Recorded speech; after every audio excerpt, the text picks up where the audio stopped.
everybody. Welcome back to Passions Podcast, the podcast where we talk about the soap opera Passions. I'm your regular host, Latara, back today with Fantasia. I'm trying to play the thingy. Wait a minute. Where's the confetti? Oh, welcome back, Fantasia. I'm so glad to see you. How are you? Happy. So happy to see you too. I'm doing great. I'm glad to hear it. We already been having a good little time before we even started, so I already know we're about to have a good time. Now, Fantasia did tell me before we started, she was like, "Look, I didn't take no notes." Not one, but I got a lot to say, girl, because it was a bunch of nothing going on, but it was like a lot of disrespect. It was a lot of disrespect. There was a lot, and there was a lot of nothing, but there was a lot of something too. You know what I mean? Yeah. Like, we started out with a bang because we start this week, and we're going to start with the big stuff this week, which is the Simone and Whitney and Chad revelation. But yeah, we pick up this week, and it was great. I was like, okay, here we go. We're getting into some shit. Right. And then it very quickly devolved into just kind of like the same old repetitive dialogue. And then, oh my God, when we got to the Shawee storyline, y'all, when we get there, I'm going to tell y'all right now, my notes for Shawee are very minimal, very thin, because, honey, fuck that storyline. I'm so over it. Look, I got to know how we got here. Like, I haven't kept up. I tell you, I don't give a damn. I don't give a shit. I don't give a fuck. I don't care about that shit anymore. I don't care about it anymore. I don't. They pushed me too far. Yeah. Look, trash. It was trash. And we then did get Precious this week, though. Precious, we get the reveal of Precious. That was probably the best thing that happened in the Shawee storyline, is that Beth brings Precious home to take care of her mom. I need to know what this reference was to her outfit. I don't know if you got it, but it's clearly a reference to maybe this was the new thing. We'll get there when we get there. But I was like, what's so special about it that they made reference to it like twice? Well, it was just because she looked a fucking mess, and they were like, "Why do you look that way?" But because she had put on that old man's clothes trying to get out of the hospital. We will get there. Okay. I must have missed that part. Yeah. Got you. Okay. Yeah, she did look a whole hot damn mess. I thought she looked fine. Look, she just looked like she was going hunting somewhere. Look, and she was hunting. She was hunting. She was hunting. She was hunting. What do they call it? The most dangerous game when you hunt humans. No, she looked like she was ready to sing Cellophane, Mr. Cellophane, should have been my name. That's what she looked like. She looked like she was dressed up like whatever the fuck Roxy's husband's name is in Chicago. Hey, I don't know, or something like that. Who gives a shit? What are you drinking? Tea. It looked like it needs something special in it. It's got plenty of special in it. It's got honey and ginger and cinnamon. Oh, you like the great special. No, listen, we're going on a cruise. I'm trying to get fine, okay? I'm getting summertime fine. In a year, y'all not gonna recognize a bitch. I'm telling you. In a year from now, y'all gonna be like, "Oh, is that Latara? She's so skinny." Girl, don't do that to yourself. Looking like a bobblehead out here in these streets. Cause I'm a talk. Listen, I'll never be skinny. I will never be skinny, and I actually don't ever want to be skinny. But I do need to lose weight. My knees been hurting real bad. My back been hurting real bad. I thought I was having a heart attack the other day. I said, "Bitch, get your shit together. Get your life together." Girl, yes, that is something.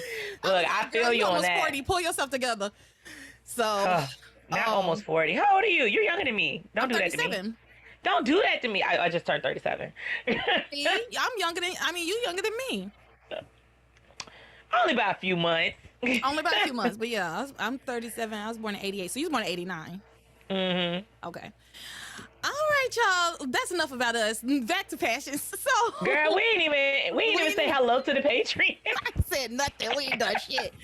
Hey, people. Me and you ain't shit, and I love that about us. So, girl, look. Y'all, we're talking about episodes 936 through 940 this week. Yes, Fantasia? Girl, if that's what I watch. We're talking about episodes 936 through 940.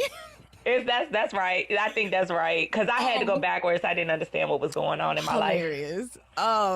But before we get into the episodes, I got to give a shout out to the patrons over on Patreon. And you know what's crazy is I had all this shit set up earlier, but I had to turn my computer off because my camera wasn't acting right.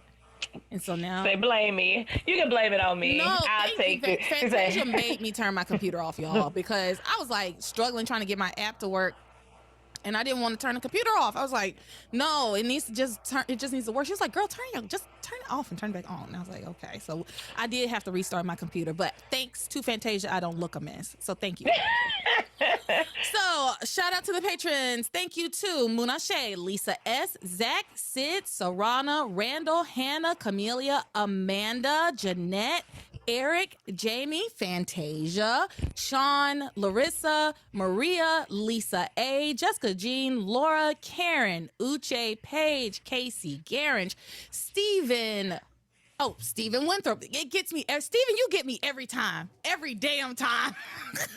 I trip up at Steven every damn time. Steven Winthrop, Daisy, Shane, Kelly C, Taylor Harris Crane, DJ Kelly M, Rodo, Lisa R, Acacia, Andrew D, our almighty crane Andrew C, Jekyll Hyde, our other almighty crane Michelle, Kendra, Trey, and our latest and newest patron Amanda A.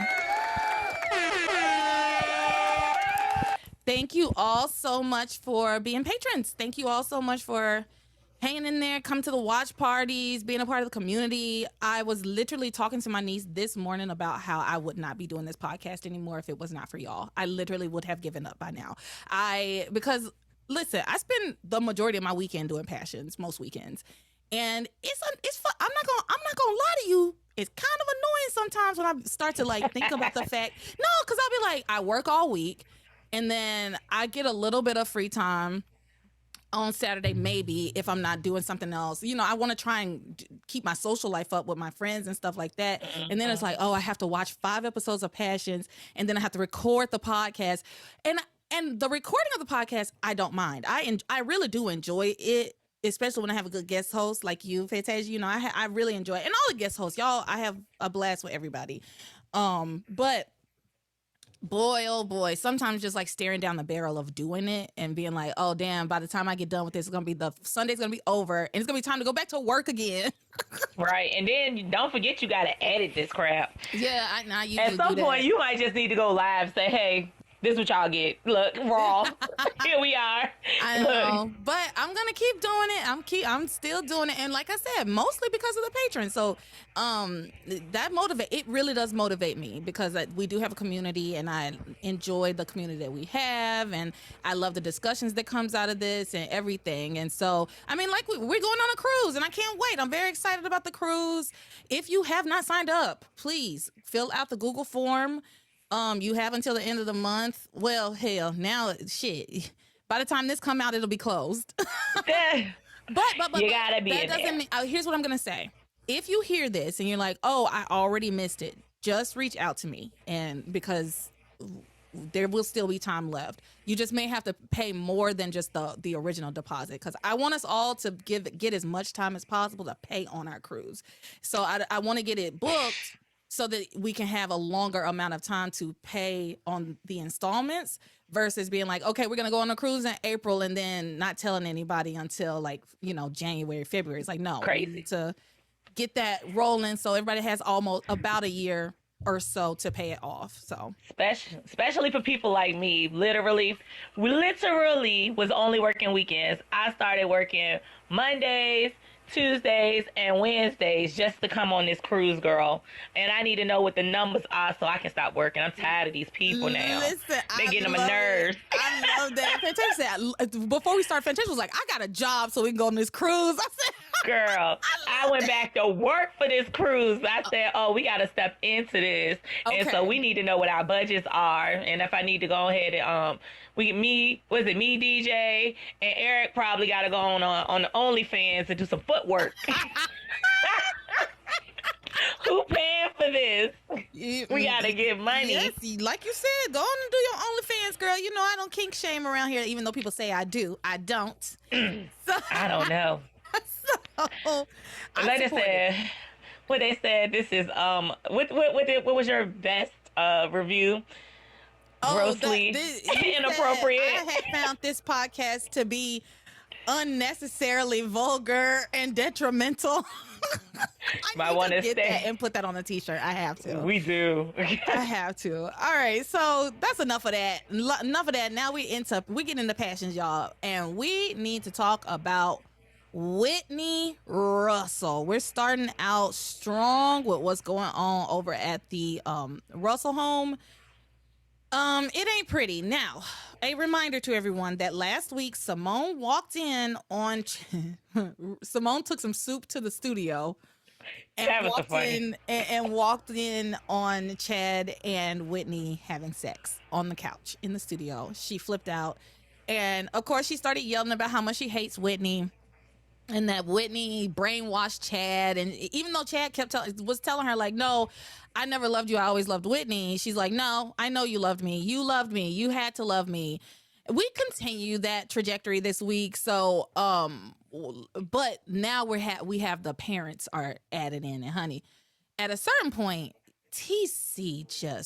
not at a certain point, the entire week, TC is on 11, 12 even. Right? A million, girl. It's a million. It is. It's some grief counselor he is, bro. That's why everybody crazy over there. Right. At one point he was like, I work 2 jobs. Okay, so are his 2 jobs the grief counseling and being the coach at the school? Is that his 2 jobs? I don't know. I guess so, girl. Look, and then let's not forget Eve had to remind us that he's a grief counselor in the middle of this tirade. I'm like, yeah, that's not really good. You're not really doing a great job of advertising your services, bro, on no levels. No. Yeah, like I said last week, he would be the worst, just running around yelling at people. Pull yourself together! Like, no. Girl, he can't let go of Liz's trauma. He ain't got nothing to do with it. Oh, God. So we pick up this week, and TC comes into the room where Simone is smashing all of Whitney's shit. Which, you know what? Good for her. I said, you know what, girl? You get the swinging and smashing and get some of that aggression out. She's smashing up a bunch of Whitney's stuff. And TC comes in, grabs her, restrains her. It's like, what's going on, Simone? What's going on? Liz and Eve also are in the room too, trying to figure out what's going on. And Simone's just yelling like, Whitney has sex with Chad. I'm gonna destroy her. I hate Whitney. She had sex with Chad. Horse slutting bitch. Yeah, whore. You no, when she walked in the room, when Whitney walked into the room, she went, you whore, you slut, you bitch. I loved it. I said, look at that. They giving that girl all the material this week. She was the best thing of the week. I swear to goodness. Yeah, and TC is just like, no, honey, you're confused. You're just confused. Your child is just ranting and raving, just breaking shit.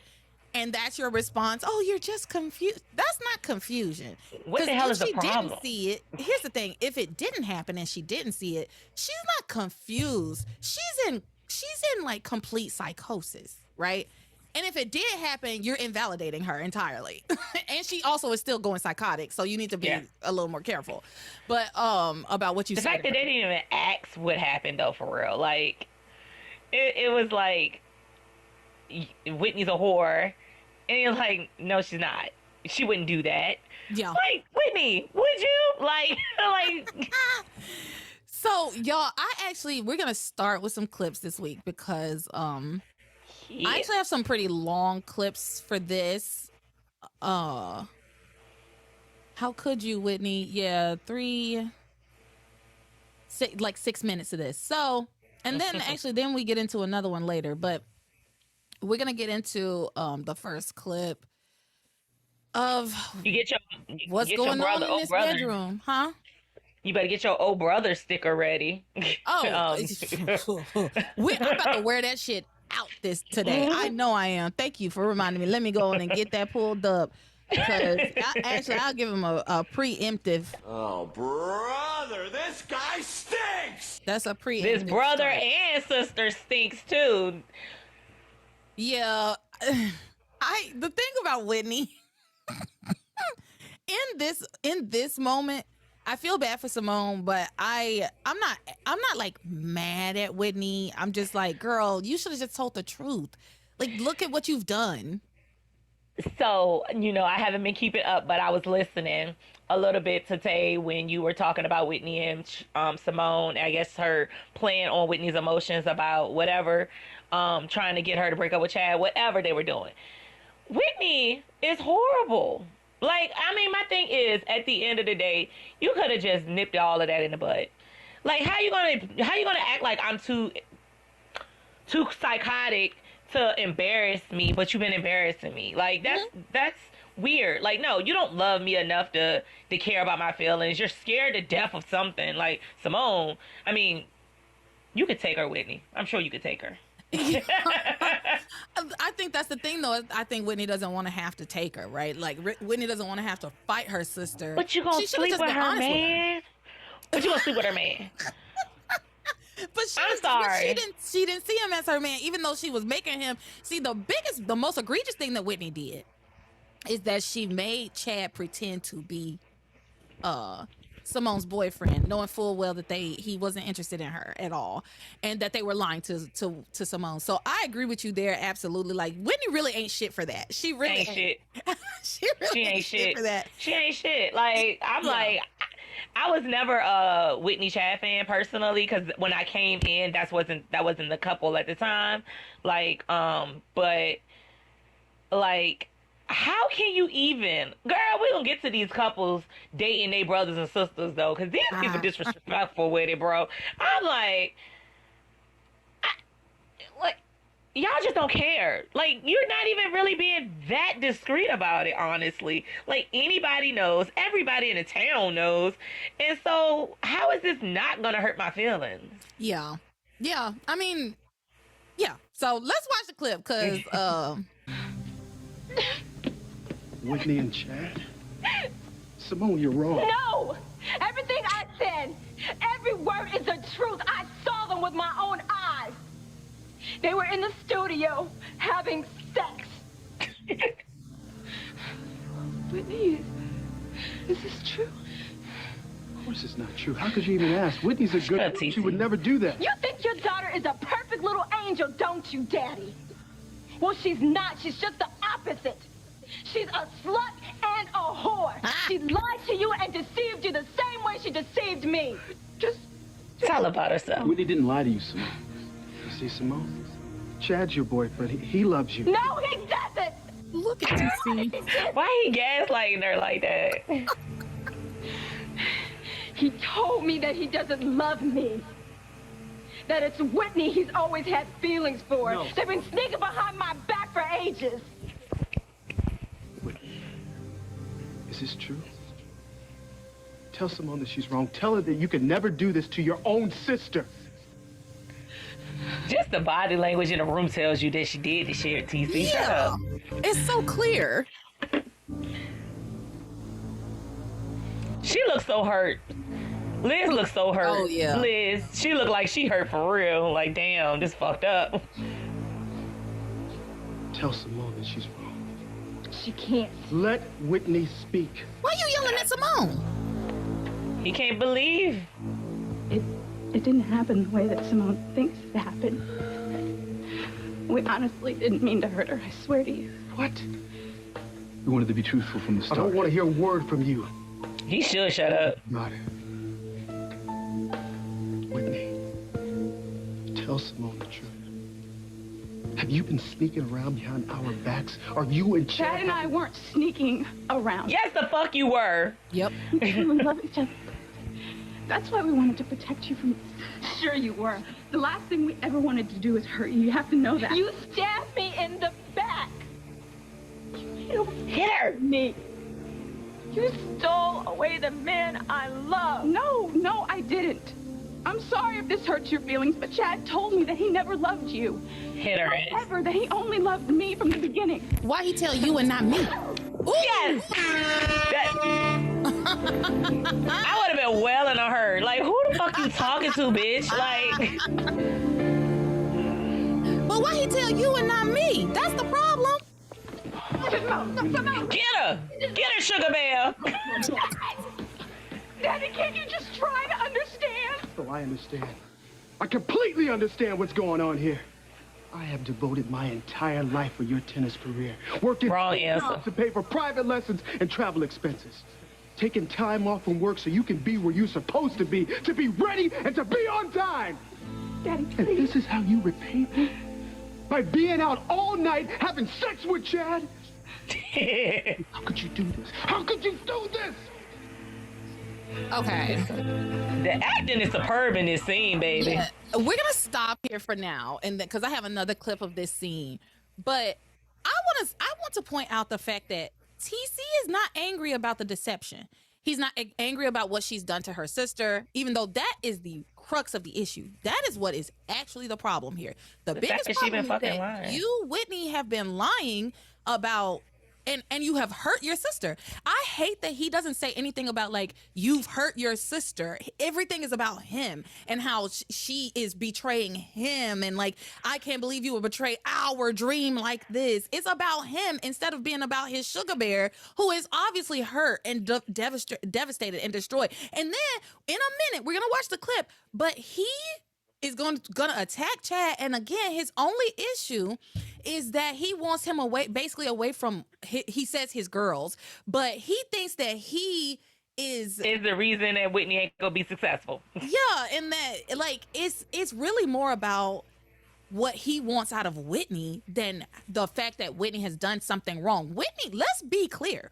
Whitney has done something wrong. She deserves a consequence. And Simone was about to put that work in. I wish they would. Yeah, she deserves a consequence. She has done something really, really awful to her sister.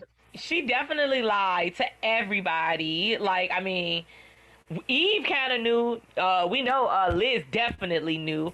But the point is, like, she's been lying, and I mean, regardless on.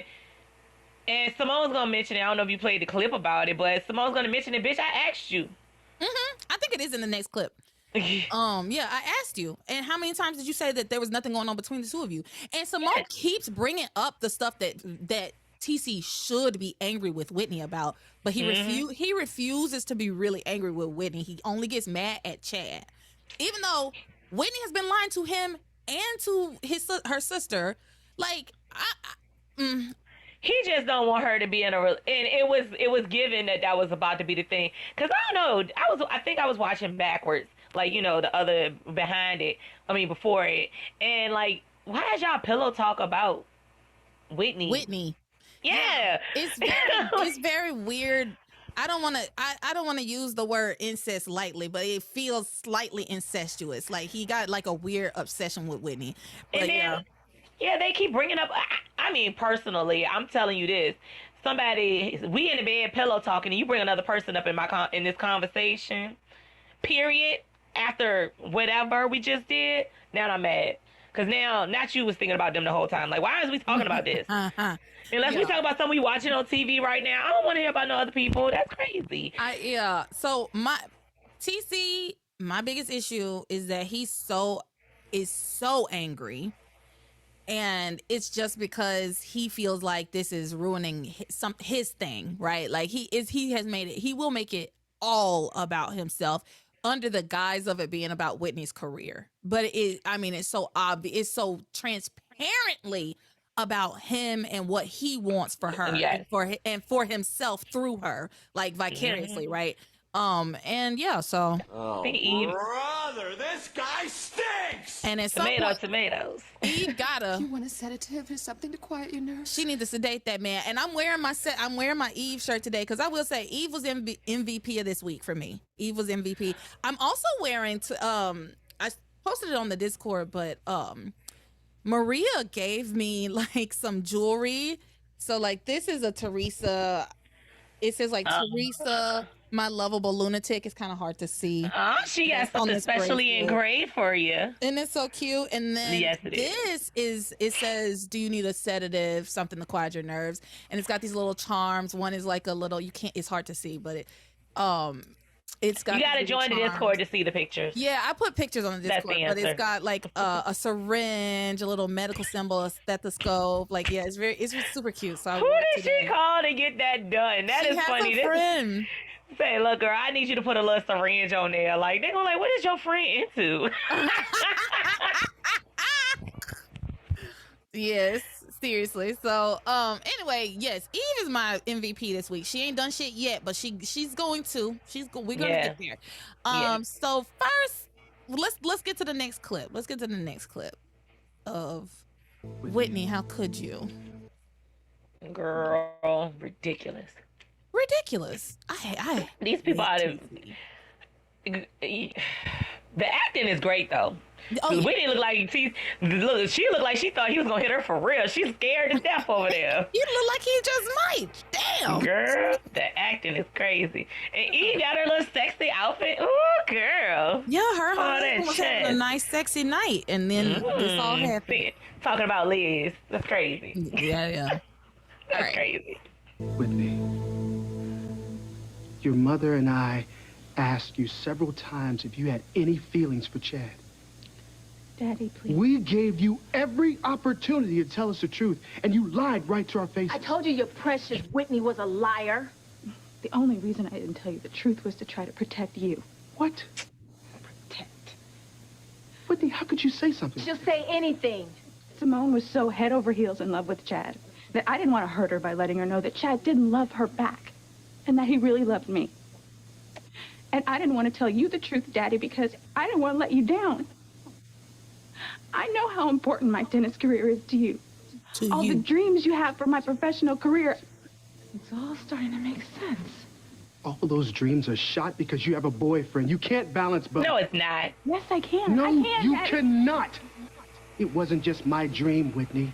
It was my father's dream, too. Trash. Everything that he worked for, everything that I worked for is all dead because you cannot control your lust. Everything is all of our aspirations, everything is gone, all because of this right now. Ridiculous. Put that at 2 times speed, girl. That shit was hilarious. No, Daddy, don't let him go, TC. You kill him. Stop it. Oh, the hell he will. I ain't gonna fight back now. Don't push me, Coach Russell, because next time I'm not gonna be so patient. You stay away from my... No, Daddy, he can't. Look at him looking angry. Him. You don't love him. You love this punk? You love him more than you love your own family? More than everything that we've worked for? I miss the old Chad. No, Daddy, I love Chad, and I love you. I love my family, and I love my tennis. Whitney, you can't have it both ways. Why the fuck not? And 10% if you want to be a professional tennis player. What, do you want to settle for being mediocre? I want to hear what Whitney has to say. Let me handle this, please! Pause. Yes. Pause. Girl. Oh. Brother, this guy stinks! That triggered through the TV, bro. That when she says when his wife, Dr. Eve Russell says, let us hear what Whitney has to say. I want to hear what Whitney has to say. Let me handle this, please. Why? You are losing your shit. You are unwell. No, I'm not going to let you handle this. You look at how you handled it. You attacking this boy, you're going to end up in fucking jail. The way you want to handle it, shit. His best friend ain't taking him to jail. He gonna help bury the body. That's so true. He gonna say David Hastings did it. That's so true. But but seriously, I cannot stand the way he is treating Eve. And it starts here and it just continues and it just devolves and gets worse and worse. So girl, the psychopath is coming out. Like that scream, that yelling, like what he did triggered the shit out of me. I'm like, who is you talking to, bro? Like, who are you talking to? It was very triggering, actually. Actually, a lot of the way TC yells and screams and rants and raves has always been kind of triggering for me. I don't like it at all. It makes me nervous. I don't like it. I think I've talked about this maybe on the podcast. My dad had really bad anger issues, and even to this day, like if he raises his voice, even if he's not yelling, even if he's not angry, if he raises his voice, my heart rate goes up. I start to get shaky. I get nervous because he had really, really, really, really horrible, troublesome, awful, abusive anger issues, and so I hate to see this. I really do. The same. Like, I'll say my dad, I only got like 5 whoopings in my life, so he wasn't really physically abusive.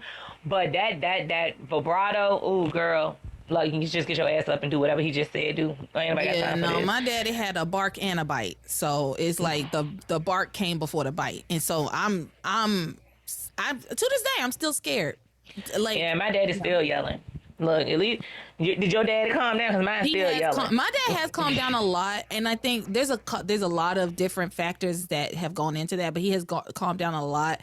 But one of the things is, like, I just stopped coming around, right? Like, because at a certain point, I'm grown. Like, you're not gonna just fucking yell at me. I have a car and I can take it wherever I please, and I pay my own bills, and like you're just not gonna yell at me.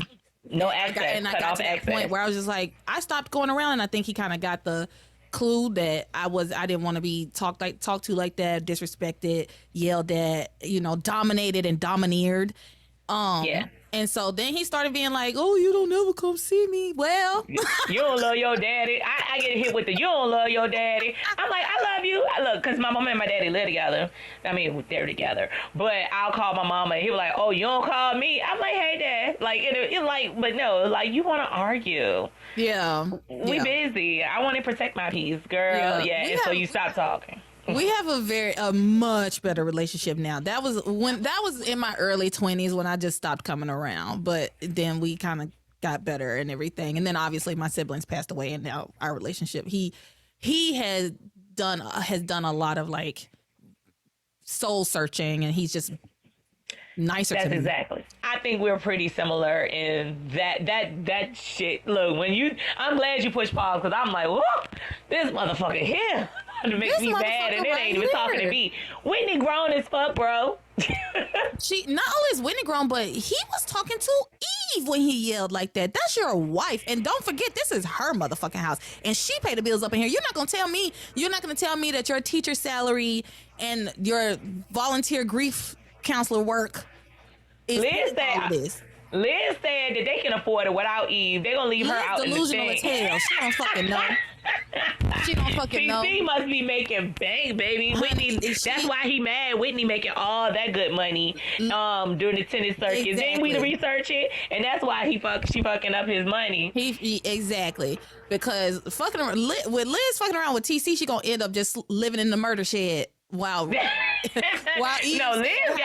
Liz got a whole island, so they gonna be fine. She know how to drive planes and got boats. That's true. All right, let's get back to TC. But also a little bit on that, he looked like he was about to push her ass. It was like the acting was crazy. I'm gonna look at it again. He's. Oh, I don't like the way they wrote this at all. But the passion behind it is amazing. Like, you'll think this was happening. Hear what Whitney has to say. Let me handle this, please! I do love tennis, but I love Chad too.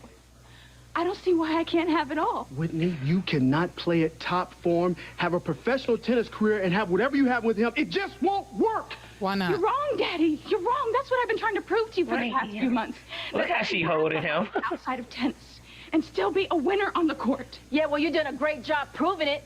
Staying out all night with Chad the night before and then losing the biggest match of your life the next day. You were made to look like a fool. How you know she was with Chad? Exactly. How you know she was a Chad? Number one, the reason she knows is because she's the reason that Whitney fucked up the next day. Remember, everybody, please let's not forget that Simone drugged Whitney that night. And then when Whitney woke up, she was so groggy, she had a hard time playing, and then she lost that match. And if now listen, I'm gonna say this: if TC knew about that, I don't think he would ever forgive Simone. I don't think he would ever forgive her because he doesn't. Oh, he already don't like. Exactly. He don't care that much about her. And so I think he cares more about Whitney's tennis career than anything else.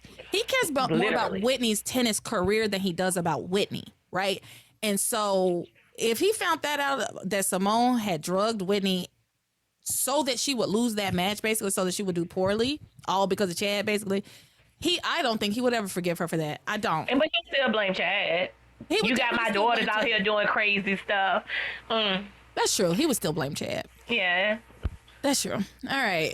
Let's finish this clip. Whitney, is this true? Were you out all night with Chad? I didn't stay out all night. But I was out late. I thought I got enough sleep. I really did. I don't know why I was lead-footed that day, but... Well, I know why.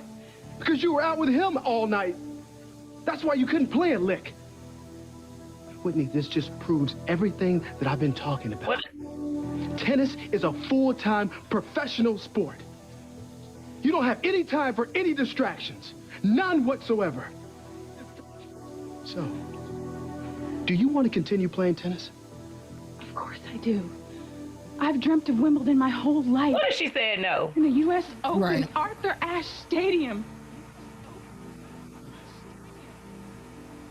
Then you have to agree to never, ever see Chad again. That's absurd. Why? It's absurd. Look, everybody looking like, what the hell? Like, what are we about to do? Okay, so TC, as you saw at the end of that clip, TC tells Chad to get the hell out of his house and to never come back.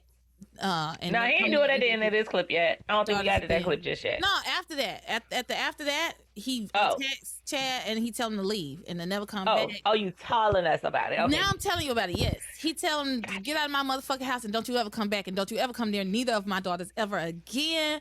And then both of the girls object to this. Both of them. Whitney's like, no, Daddy, no, I love him. And so, which might be the episode title. I just, no, Daddy, I love him. It's just so, like cliche.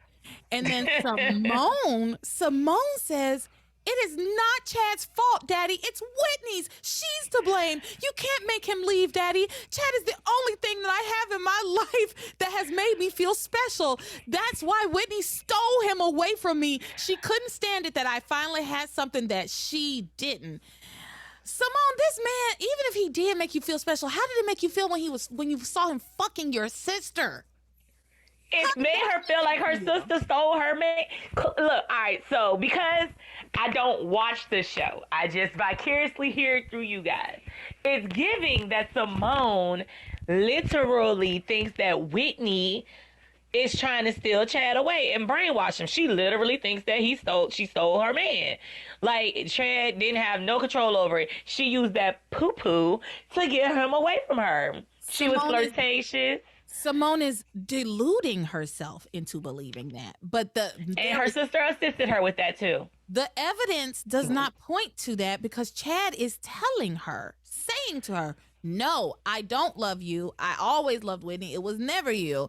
She's deluded. And not only that, he's showing her by fucking her sister that he doesn't give a damn about her. That's my thing. And regardless of what's in Simone's twisted little head about, oh, I think my sister stole him, my sister brainwashed him, my sister pussymatized him, hypnotized him with her pussy. Yes. Like, my issue still stands, which is, why are you only mad at Whitney and not mad at Chad? I get her being mad at Whitney. I do. I get her being mad at her. I don't get her not being mad at Chad. I don't get it. Because she thinks that Whitney did something. Okay, so this is what I recall happening. She gave them the options to say what they needed to say. They never said it. So in her mind, Chad might just be a little flaky, but he still loves her. He's sending her stuff.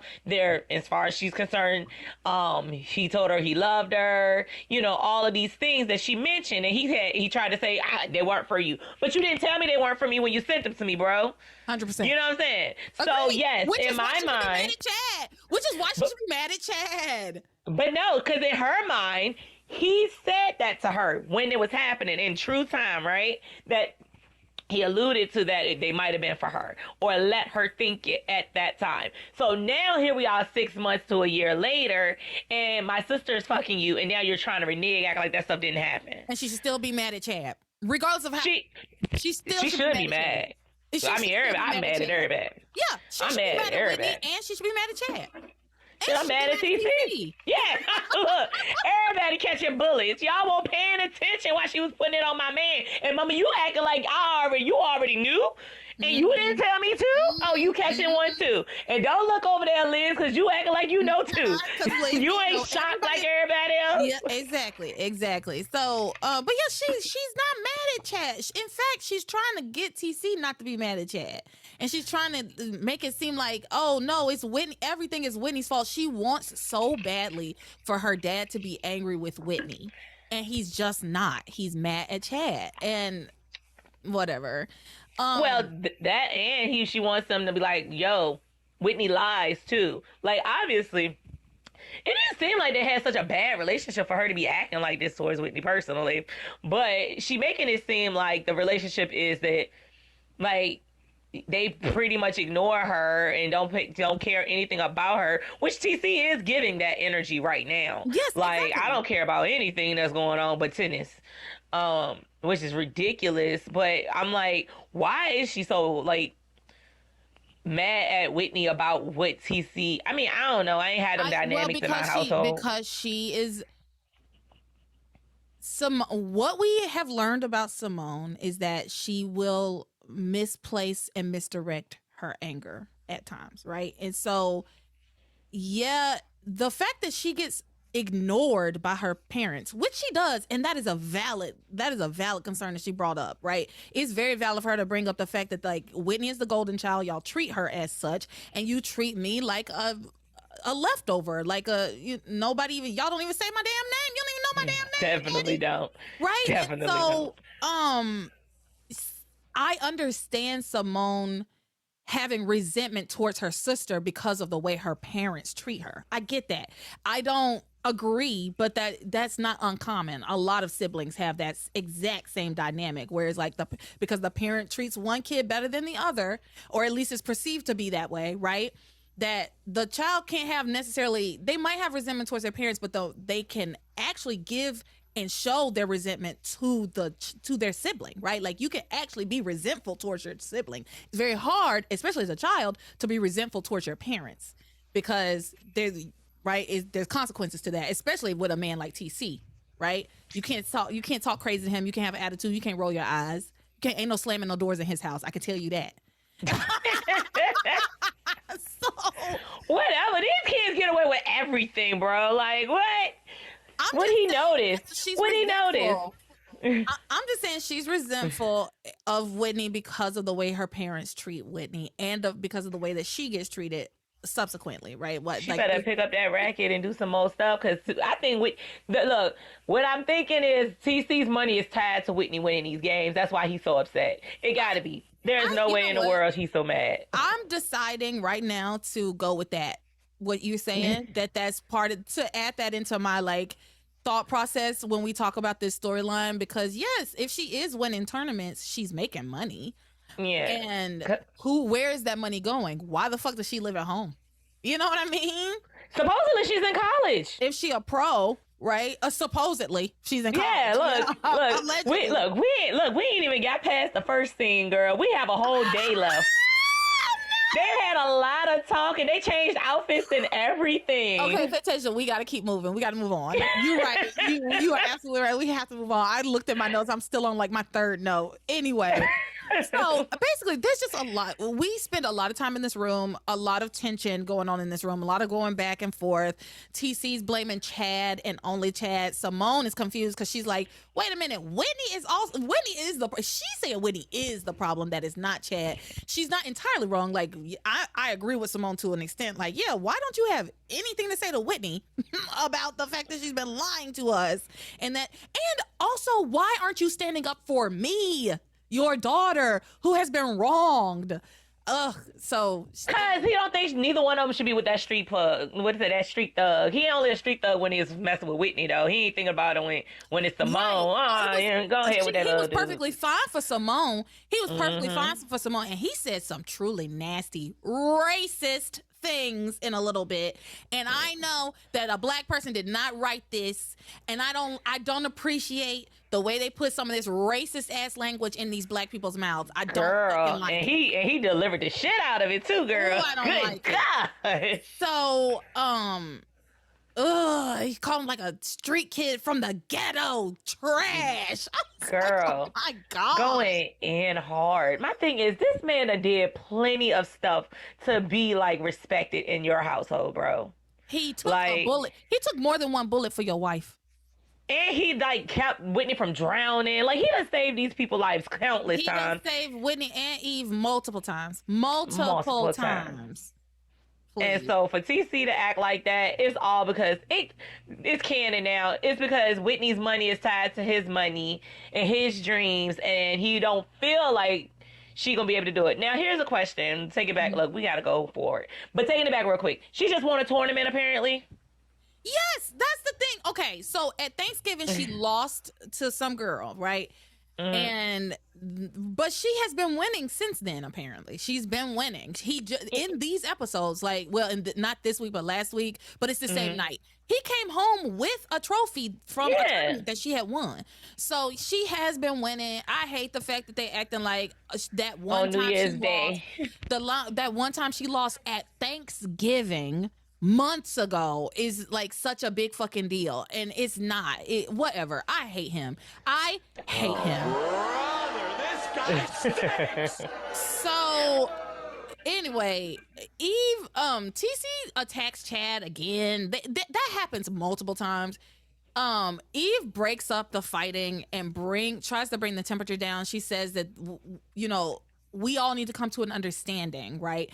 TC refuses to listen to her because, of course, he does, because he's the worst. Oh, brother, this guy stinks. And Eve says to him, I realize that this is a terrible situation, but we're going to have to come to some kind of understanding, at least so that we can be in the same room together, because we are a family, and that's the most important thing. And she says there's been some mistakes made, and understandably some very raw feelings around here, but we all have to heal, and so we can come together so that we can forgive each other, because the most important thing here is that we are a family, like a giant tree. Branching out towards the sky. So she says, so we need to come to some sort of understanding, because we are a family. We are so much more than just you and I. Girl. So then, now who's supposed to be the counselor? But I guess Eve's every doctor. But god darn, TC. Exactly. Eve's every doctor. It's all in Eve. It's all in her. So anyway, TC, when she tells him, like, we need to come to an understanding, we are a family, he's like, he slept with Whitney. The only solution for that is getting this bastard out of our lives. And then he attacks Chad again. We talking about D, girl. We ain't talking about him giving her drugs or nothing. We talking about sleeping with people. Like, it was. The girl is 20 years old. Girl, it ain't like she pregnant. You know what I'm saying? And she can't play tennis. Look, we're going to leave that one alone right now. But, it ain't like she pregnant or saying that she quit in school. You know what I'm saying? She just got some D. Was she supposed to not do it? Yeah, and you knew it was coming. I resent the fact that he keeps saying, like, you can't have it both ways. You can't have a boyfriend and be a pro tennis player. You have to devote yourself 110% to tennis. Do professional athletes not have families? Do professional athletes not have... Hell, some professional athletes have multiple fucking families. The best of them, don't it? Shit, the baseball players be having a family in every damn city. Like... Girl. Look, and then my thing is, and so they... when we get there, we'll get there. But she's supposed to be in college. He don't mention nothing about school. He just say, you can't have a man, you can't have a career, and you can't be a professional tennis player. He wouldn't give a damn. He doesn't know whether Whitney can read or not. He doesn't care. He hoping she can so she can sign these contracts and he get all her money. It ain't important. Just sign it, Whitney. She's trying to poor Whitney trying to read, but she can't because she was on the tennis court since the time she was 3 years old. She ain't seen the inside of a classroom. She's looking at it. That looks like my name. It starts with W. Ridiculous. TC's like, yeah. Just sign it. Don't worry about it. Just sign it. Don't worry about it. Ridiculous. He's terrible. That's so funny. Anyway, TC starts beating up on Chad again. Shit. And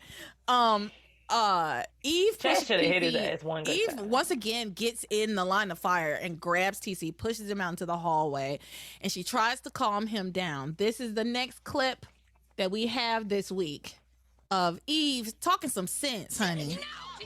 Talking some sense. Listen, everybody knows that I'm not Eve's biggest fan. However, I do appreciate seeing her actually be a mother and actually stand up for her children. Yeah.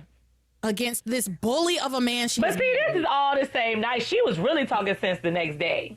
She was really talking sense the next day, yes. But she started here, and I love that it followed. She didn't. I love that she doesn't let TC bully her the way he bullies these children. So here we go. Didn't know. Stop it. Stop it. Think about what you are doing. I'm getting this bastard out of my house. That's what I'm doing. No room in this house for violence. Yeah, right. All he had to do was go when I told him to. TC. True. You are a school teacher, an educator. Now you keep calling Chad some street punk, and you are acting like a madman. Well, if he leaves, I'm cool. Do you see what kind He of should leave, that though. you're setting for our daughters? They're shocked by your behavior, and so am I. Violence is never an answer. Ain't no way she's shocked by that. All right. I will calm down, all right? If you don't, we are never going to be able to deal with this. You have to control your temper. But I still blame him for Whitney's change in behavior. Honey, the only You ain't noticed no change. She's growing up. I was trying to tell you this earlier, that she's getting to an age where she's going to have distractions. Boyfriend. Did you know about this? Honey, just calm down. No, of course I didn't know. Right. She like, what, you gonna hit me? Look, wait a minute now. Damn it, why didn't you tell me about it? Honey, please, don't. I tried to tell you about it, but you didn't want to hear it. This is a perfect example of what I was telling you earlier about if you kept driving Whitney so hard that you were going to drive her away. And if you keep acting like a madman the way you are, that's exactly what you were going to do. And she's just going to walk out of this house and never play tennis again. What they talking about in the room? This is awful. For Simone to walk in on us having sex.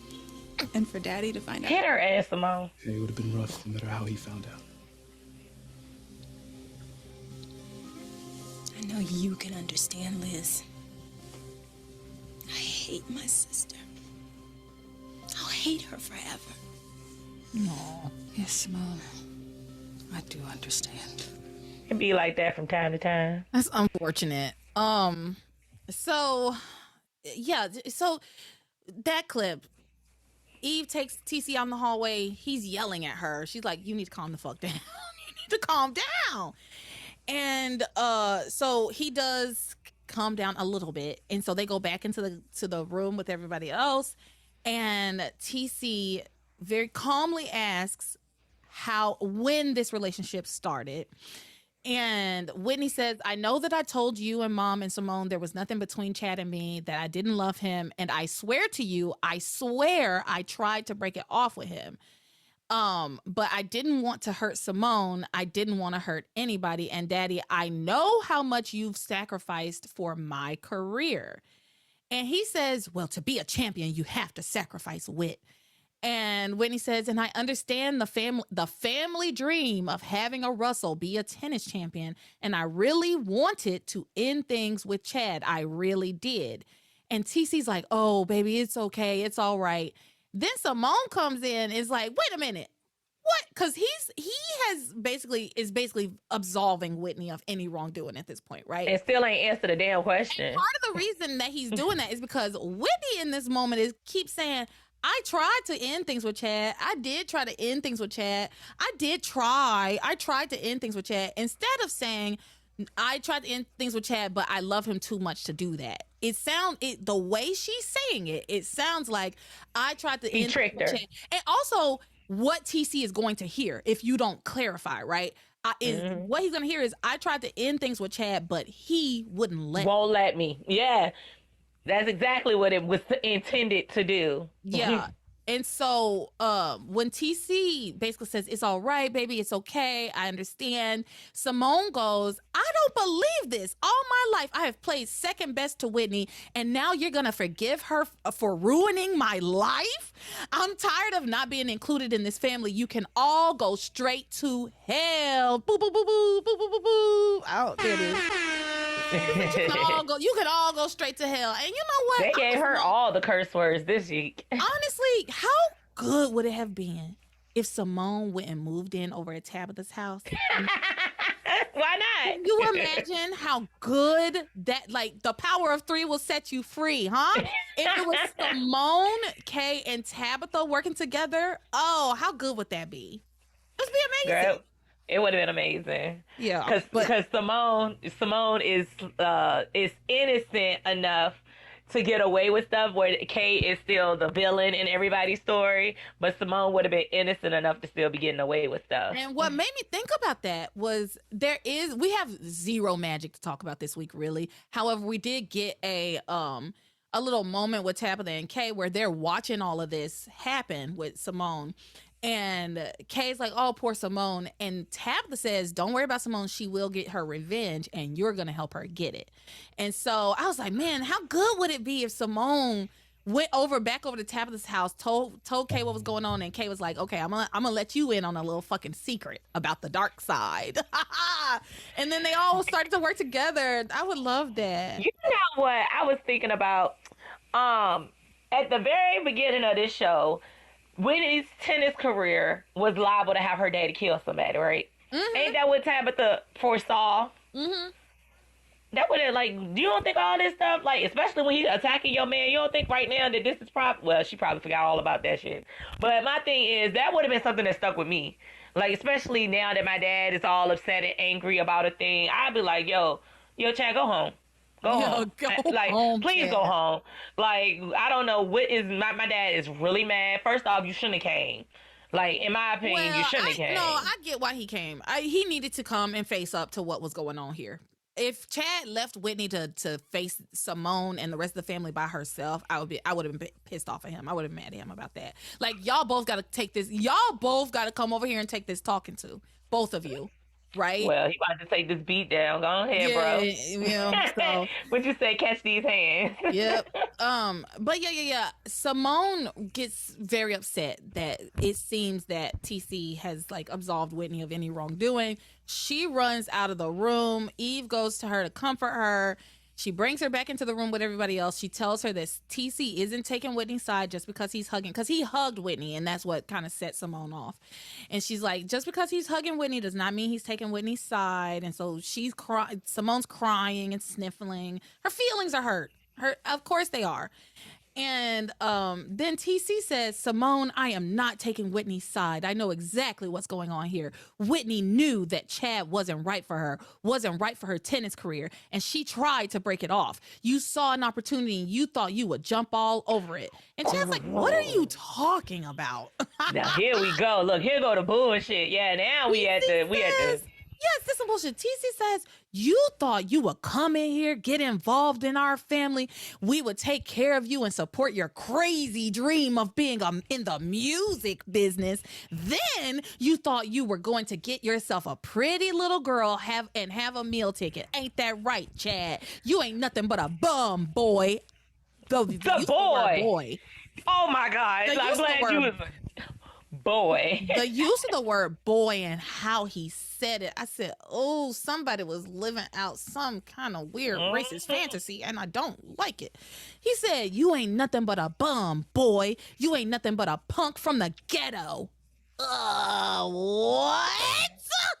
Girl. Girl. Oh, Look.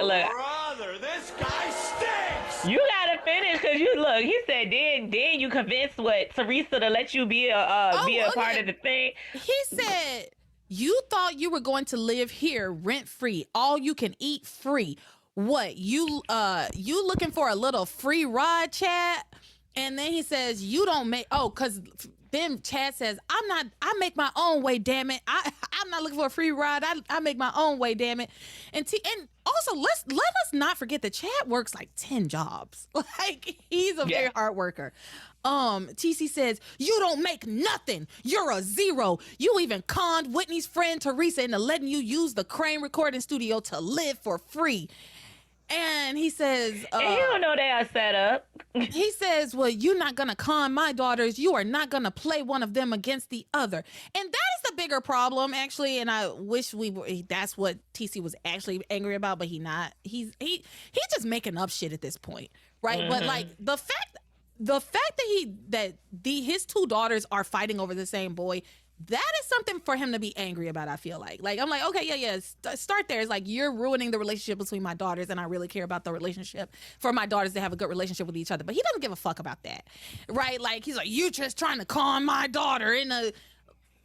Okay. I told you that money, that tennis money is connected to Whitney, and she giving it up now, so now she got to share it with Chad. Yeah, he thinking, now she gonna be giving all her money to him instead of me. She gonna let him read her contracts instead of me.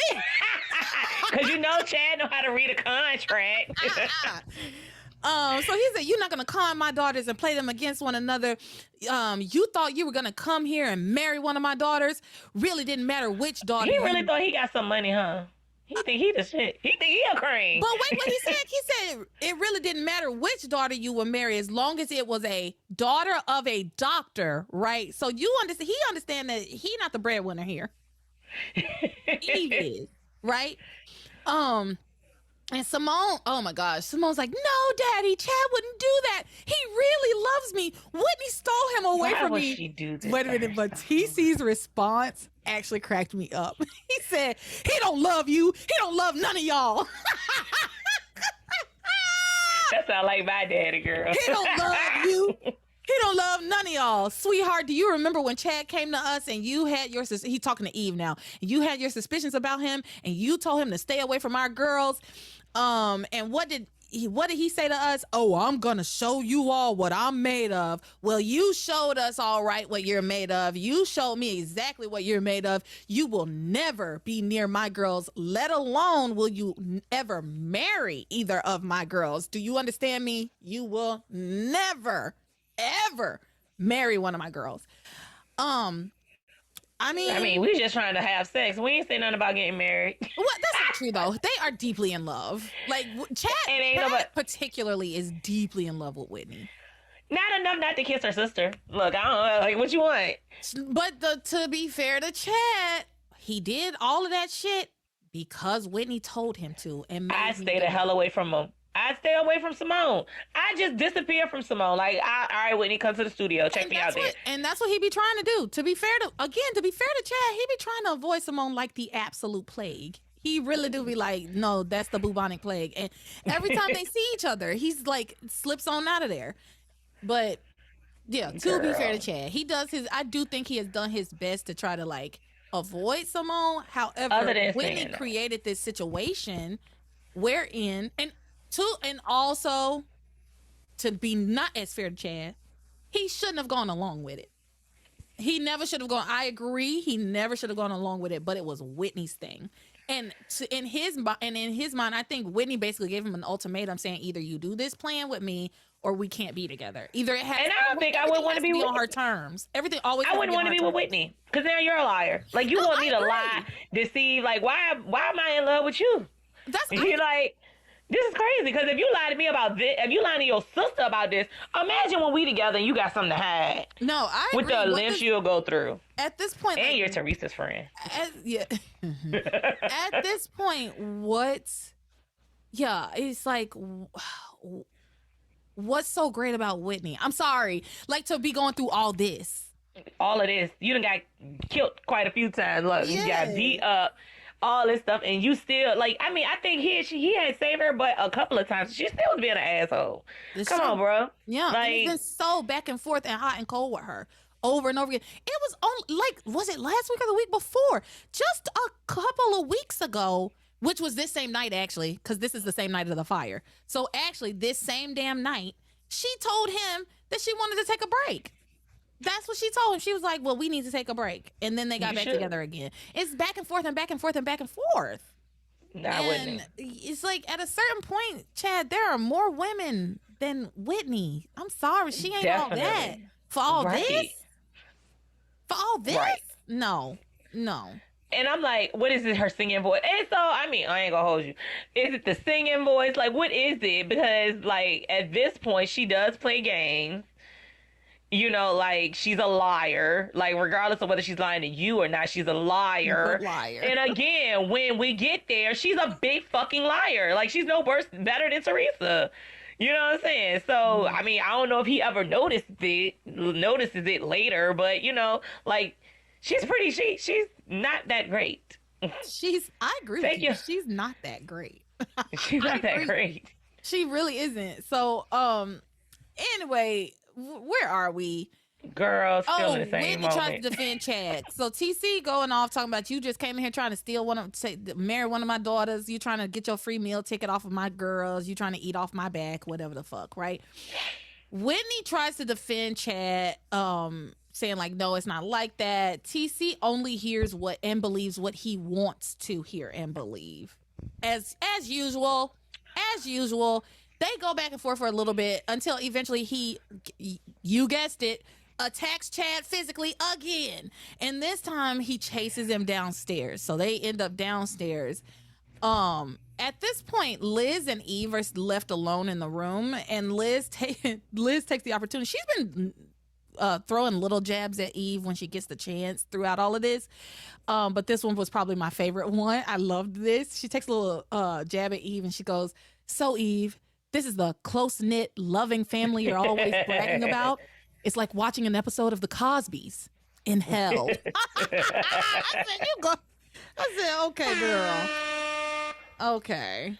You ate that little one. It's like watching an episode of the Cosbys in hell. I love that. So downstairs, Simone continues to insist that Chad loves her. I was like, girl, come on, please. What evidence do you have to suggest that this man loves you? Even if all the things that you talk about, like him saying he loved you when he was bleeding out, delirious out of his mind, even the flowers and the card and the Christmas gift, all of those, even if all those things were for you, which they were not, even if they were all for you, all of that shit is negated when he put his dick inside your sister. Right? Like, that proves to me what you have shown me is that you don't love me by fucking my sister, regardless. We can talk for hours about this because I still kind of on the side of Simone in the sense that in her mind, she has nothing, right?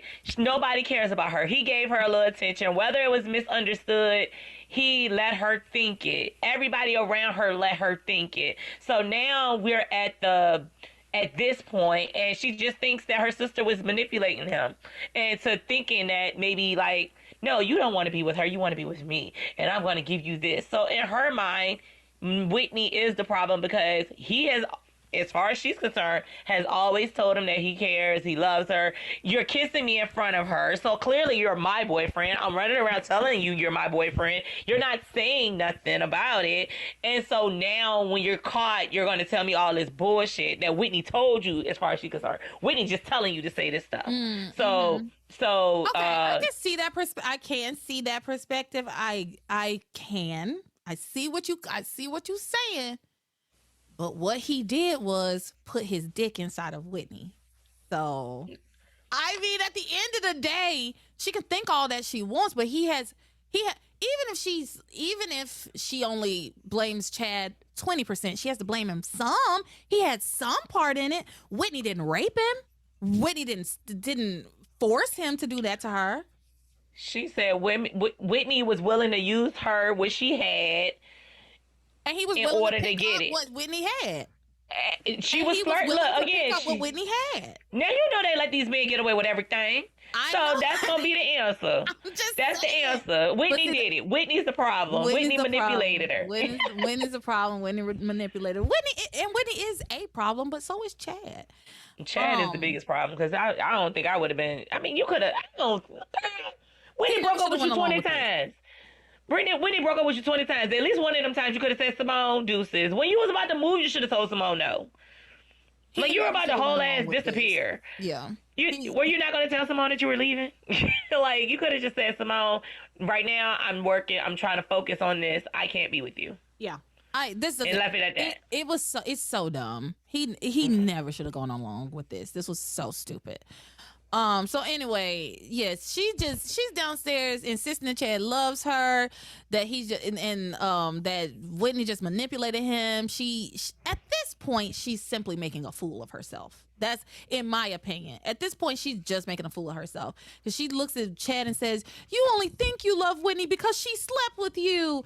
And Chad tells her, "That's just not true, Simone. I've loved Whitney for a long time." And Simone says, "I don't believe that. Remember that time when you were in my room and after all those bricks fell on top of you, you told me you loved me. And the only thing that has changed since then is that Whitney threw her trashy self all over you and she used sex to steal you away from me."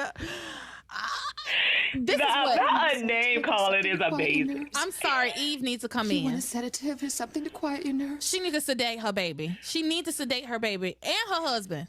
Both of them need a shot.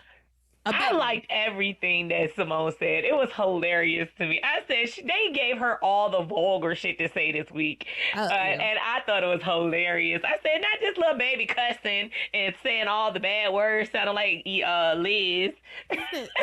She does sound like Liz, actually. She does. Whitney threw her trashy self all over you and used sex to steal you. They then recap all the misunderstandings, all the things that Simone misinterpreted as being for her. No, they lied. They lied to her. The misinterpreting was the first thing, but then y'all lied and said that it was okay. Right.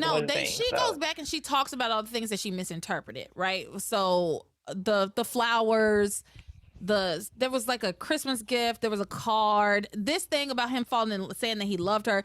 And that's the one and only time he's ever said that to her, to be clear. That's the one and only. He has never, ever, ever any other time said that to her. And at that moment, that man was dying, had bled out all over town for hours before they got him into, I think it was Whitney's bed, and like patched him up, but he was like bleeding out because he had just had a surgery and then ended up leaving the hospital because he couldn't afford to be there. And and then he took his ass to work because he's a good man, Savannah. That's a good man. Because Chad is ultimately a good man. He's a provider. Okay, he's what they call on the internet a high value man. No, even though I don't. Girl, no. I don't believe in none of that bullshit at all. None. That's a high value. I don't want to mislead nobody into thinking that this that kind of podcast because it is not. I do not believe in no high value man. That's a good man, Savannah. We hate man woman haters. But Chad is like a pretty good guy, you know, with the exception of the fact that he's gone along with this bullshit that Whitney has decided that they needed to do, this lie. Doesn't that make you less of a good guy though? Like, come on now. It does. No, I agree. It does make him less of a good guy. I agree. I think in the scheme of the show, of the men that we have on the show, I think Chad is high on the list of the men that I like and think are like decent partners. They trying to. Yeah, I think he's a better partner than TC or Antonio. We don't talk about Antonio. Look, we gonna talk about him. Me and Tom Bergeron got something. Yeah. Me and Tom Bergeron got something for you, girl. Oh my God, I love that running joke. Tom Bergeron loves Antonio, and he's his one Antonio fan. That's such a funny joke to me. Okay, anyway. This girl, Simone, making a motherfucking fool of herself, talking about Chad loved me, he did all these things for me, and then Chad, they kind of like he tries to clear that up. He's like, no, you misunderstood all of that. All of those things were for Whitney. we just let you believe they were for you, which is the problem. That's the worst. I have mercy. The truth. So she hears this uncomfortable truth, but she decides to quadruple down on her feelings after this. Like, she just continues. She learns the truth, but she's just like, no, no, you love me. I know you do. You said it. And you gave me gifts. She says, no, you love me. And Whitney couldn't stand it. That I finally had something that was my own that she didn't have. Whitney is so used to being the star of the family that she couldn't let me just have one little thing. Like, also, Chad is not one little thing. He's a whole human. He's a person. Like, she got her a man. The way she even talks about him is just so, like, immature too. Like, she couldn't let me have this one thing like it's a doll that Whitney wouldn't share with her, right? It's like, that's a grown-ass man. That's a whole-ass human. And he gets to have some say and some autonomy in the situation, right? Like, he gets to say whether he wants to be with you or not. And he tells you he don't want to be with you. Now. But see, that's the problem. Now you're saying it. Last night, you weren't saying that shit. You was digging me out the thing. You seemed like y'all was my boyfriend. I was kissing on you and all things, hugs, whatever. Now, today, because I caught you fucking, now you got a different story. Y'all came up with this story on the car ride home. Well, you know what I'm saying? It just feels crazy. If I was Simone, I'd be now granted, I ain't gonna never be Simone because I ain't that crazy. Like, I see logic and but the point is, in her world, there was no problem with me and Chad other than I see. Now, my thing is, at some point, she clearly picked up on the fact that they were doing stuff. Yes, now, I don't remember when that happened. The thing about Simone is that she knew. Simone has known for a while what was going on between Chad and Whitney, okay? Because she has been actively working to keep them apart. So that's the other portion of this. Simone is not completely innocent in all of this. She knew what was going on with Whitney, and she decided to try and use Whitney's love for her and her guilty conscience against her. That's why she pretended to OD, or like kind of faked an OD with aspirin to try to like worry Whitney, and she thought it worked. She thought that Whitney was gonna break up with Chad, which Whitney did. Whitney did break off things with Chad, but then they got right back together because that's inorganic. Like, they didn't break up organically. You kind of forced that on them. And Chad doesn't want to be with you. He wants to be with Whitney. Anyway, she has known what she's actually known for a long time. Now, they kept lying. That is the problem. Every time they got caught, they got caught one time kissing. She slapped the shit out of Whitney. They got caught. That was a long time ago. They got caught kissing at the hospital. She saw it. She slapped the shit out of Whitney. And then Whitney was just like, oh, no, you misunderstood. Like, Chad was just comforting you with his lips on yours? Comforting you with his lips on yours? Doesn't make any sense. Then she saw them on the couch in the living room at their house. And she caught them, and Whitney lied again, saying, "Oh no, I was going to get a snack and I fell on top of Chad." And she knew what was going on. She said as much around that she needed to scare her away from Chad. So yeah, Simone has played her own part in her own humiliation. Got you. She has. Yeah, there's plenty of blame to go around, is how I feel. That's how I feel. I can't be on either one side or the other because there's plenty of blame to go around. I think there's some people who are more culpable. I think Whitney is the most culpable because she started it, right? Like, you decided to make Chad lie to your sister about this. And your sister picked it up and said, well, he's lying to me, but I'll take it. I'll accept it. And part of the reason, and then let's throw in how that makes TC and Eve culpable. Because why the fuck is Simone's self-esteem so damn low that she would be willing to take the crumbs and scraps from a man that she knows wants to be with her sister? It's because her parents don't pay no damn attention to her. It's because her father has made her feel like she's not worth any attention from anybody unless she can swing a racket and hit a ball. Okay, so now that's their fault. That is a failing on her of parenting of their daughters. Okay, So anyway, that's my soapbox. That's the youngest sister syndrome then, because Jessica having that same issue over there. Like, listen, Jessica ain't getting no attention. Mm-hmm. And look what she did. Stole her sister's boyfriend. Girl, look. Apparently that's the thing. When we get bored, we fuck our sister's man. Is that what the soap operas are telling us to do? When I tell you a man could never bring me this damn low, I could never be laid this damn low by me. Oh my God. I remember I'm gonna tell you, I remember one time, and I might cut this out or I might leave it in. I remember one time my mama was going through it about my daddy, and she was all upset. I looked at her and I thought to myself, I will never be like that. No man will ever bring me to that point, ever. And I have stuck to that. I was 13. I remember the exact moment. I have stuck to that. A man could, I don't care. And I love my daddy, and I loved him then, and I love him now. But I don't care how much I love a man. You're not going to have me feeling like that, looking stupid and crazy. Crazy. Girl, no. Look. And I don't care if you keep it in or not, but it's kind of similar over here where we have extra kids in the family, right? After the wedding. And it's not just my dad, it's like a general family thing, right? And all of these women are still with their man. And then, look, then one of the cousins, he got like 2-3 extra kids, right? Outside of that. Then his girlfriend, he got a new girlfriend who got a settlement, and he asked for a divorce finally. After 35 years, she done raised all your little, in Passion's words, all your little extra babies, right? They living in with her, and you leave her. That's crazy, sauce. That's crazy. That's crazy, sauce. I'm telling and you. They still want him. And they still want him. I said, oh, that is crazy sauce. Like, why you still want him? Yikes. Why you still want him? That's how I feel about Simone. Why do you still want him? I don't get it.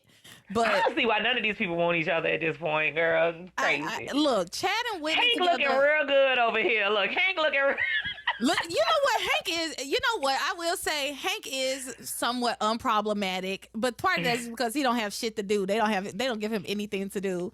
But no, so Hank is too hung up on Luis. Hank got his own man to deal with, to worry about. He got his own man that's putting him through it, okay? Yeah. Anyway, Simone keeps yelling about how Chad loves her, and that the only thing that's changed is that he had sex with Whitney. And she turns to Whitney and says, "You are such a hypocrite. How many times did I ask you, were you interested in Chad? How many times did I ask you, was there anything going on between you and you said that there wasn't? You think," and then she says to her dad, "You think that she's so perfect, don't you, Daddy? Well, there's your perfect little girl. There's your star who lied to you over and over every time you asked her, was she seeing anybody?" And then TC says, "No, Simone, she didn't lie to me." Oh, brother, this guy stinks! What do you mean she didn't lie to you? Yes, she did. She lied over and over again. As Simone has pointed out, and he's just ignoring Simone and ignoring what she's saying. And Simone is correct. Simone is telling the absolute truth right here, saying, how many times did she lie? Look at that. She's lied to you over and over again. She lied to me. She lied to you. She lied to mommy. She has been lying. And then he's gonna even invalidate that. Says, no, that's gaslighting. No, she didn't lie to me. What the fuck do you mean she didn't lie to you? So he just want to be a problem. She says, "I can't believe it. You're still defending her. She lied to you, Daddy." And then he says, "No, Chad manipulated her just like he manipulated both of you. Whitney didn't want you, so you kept pursuing her until you got what you wanted." It doesn't even make sense. The sentence doesn't even make sense, right? Whatever. You know what's crazy, Latara? While watching that, it reminds me of somebody in my life. I'm like, so this is your argument? You know that don't make sense, right? But this is what you gonna stand on? Like, okay, conversation over. I ain't arguing with crazy people. You just want to be a problem. You just want to be a problem. You say, I like to fight, girl. I'm not even the biggest fighter in my family. I do come ready to argue, but god darn it, I'm not the biggest arguer. Like, I'm like, okay, so that's what we going with? I don't even want to continue this conversation because at this point, I have nothing else to say about it. Yeah. You know what? I don't argue with my family anymore. I used to. I don't argue with them anymore. I will just, like I said earlier, I have a car. I'll just drive away. Right? Like when I go home now, I pretty much always rent a car so that I can always leave if I need to. Like I can go, there's numerous places I can be. I don't have to be right here arguing with you. I don't argue with them no more at all. Love them. I'm not going to argue. We ain't got nothing to fight about, honey. Right. But these people do. Simone, these Russells, they got a lot to argue about. So, yes, he's like, no, she didn't lie to me. Chad manipulated her. Okay. So then, of course, he attacks Chad again and, like, tries to choke him out. Tries to kill him. Eve, once again, puts herself physically between them and says, that's enough. No more violence in my house. We are civilized human beings. We're not wild animals. Chad, I think you should leave. Yeah, we're civilized human beings. I don't know. It feels very, and I could be wrong about this, but I'm not. It feels very racially charged. No more violence in my house. We are civilized human beings. You don't hear any of the other families talking like that. We are civilized human beings. We are not wild animals. Like, whatever. I'm going to leave it alone, but it's the language. Nobody talks like that. The language, period. The language alludes to, like, it's a black family and it's like, oh, the stereotype of black people is that we are violent and that we act like animals, and right. And I mean, we have to remember the time period is 2003. So things were not what they are now, and things are horrible now. So, even worse now. Things are horrible now, but I didn't love, I don't know. I didn't love, we are not animals. We are human beings. Why would you need to say that? I don't know. Well, anyway. To be fair, they're not the only people in there fighting. So she just, who talks like that? No one talks like that. But she's a doctor. Maybe doctors talk like that. I don't know. I just feel like when other families are fighting like this, like, what's that girl? Kay was, having a full blown meltdown. No, that language wasn't coming up about her, right? That language wasn't coming up about that family. Anyway, she tells Chad she thinks he should leave. And Chad at first is like, wait, what? And she's like, I'm not saying that you and Whitney can be together. I'm not saying all that. I'm just saying right now, it's probably best for you to leave. Okay, so I agree that it made sense for him to show up and to back up Whitney. But once things got to this point and you keep getting attacked by her daddy, it is time to leave, actually. He want to fight. He want to fight, though. Because, like, you should have left. The man said leave. Unless you felt like he was going to do something to Whitney, which he did look like he might would. But unless you felt like he was going to do something to Whitney, you needed to have left that man's house when he asked you to leave. Because, again, if he did kill you, you were trespassing at this point. You were told to leave. Yeah. So, before Chad leaves, he goes over to Whitney, reaffirms to her that he loves her, and and she reaffirms to him that she loves him and that they want to be together, right? And then he leaves, and Eve tells TC, I do not approve of the way that you have handled things tonight. I don't approve at all. And then she sends the girls to their rooms, and she asks Liz to leave, but Liz, of course, insists on staying, right? Well, actually, what happens is she asks Liz to leave, but TC says, why make her leave now? Liz knows everything. All of our dirty laundry is just hanging out. So tell me, honey, why do you disapprove of the way I handled things? I guess you want me to accept the fact that Chad manipulated our daughters and that he probably ruined Whitney's tennis career. Like she can't get it back. Brother, this guy stinks! Like she can't. I really and truly despise TC. The bottom rung of who's worse, with the exception of Alistair, because we know Alistair's just like a monster, right? Like he's like a cartoon monster. Mm-hmm. But as far as the men on this show that we have to see consistently have interactions with people, the lowest rung, the bar that's in hell, TC and Antonio go back and forth for me. They go back and forth, and right now it's TC at the bottom. Antonio don't even hit people. Like TC being racist and he hitting on people. Antonio don't hit people, but he still is horrible. And actually he does something this week that pissed me off so bad, and we will get there. But girl, in 6 hours. No, I'm about to keep powering through, and we're not gonna keep just stopping. But honestly, I will say, once we get through the Whitney stuff, I feel like everything else is gonna go a lot faster. Just because this one this was the bulk of the episodes this week. Was the stuff happening with Whitney and Chad, which was great. I was glad to see them get something this week. So yes, he's like, why send Liz home? She already know. Because this is our family business. Like, yes, she's seen some, but she don't have to see everything. We can send her ass home.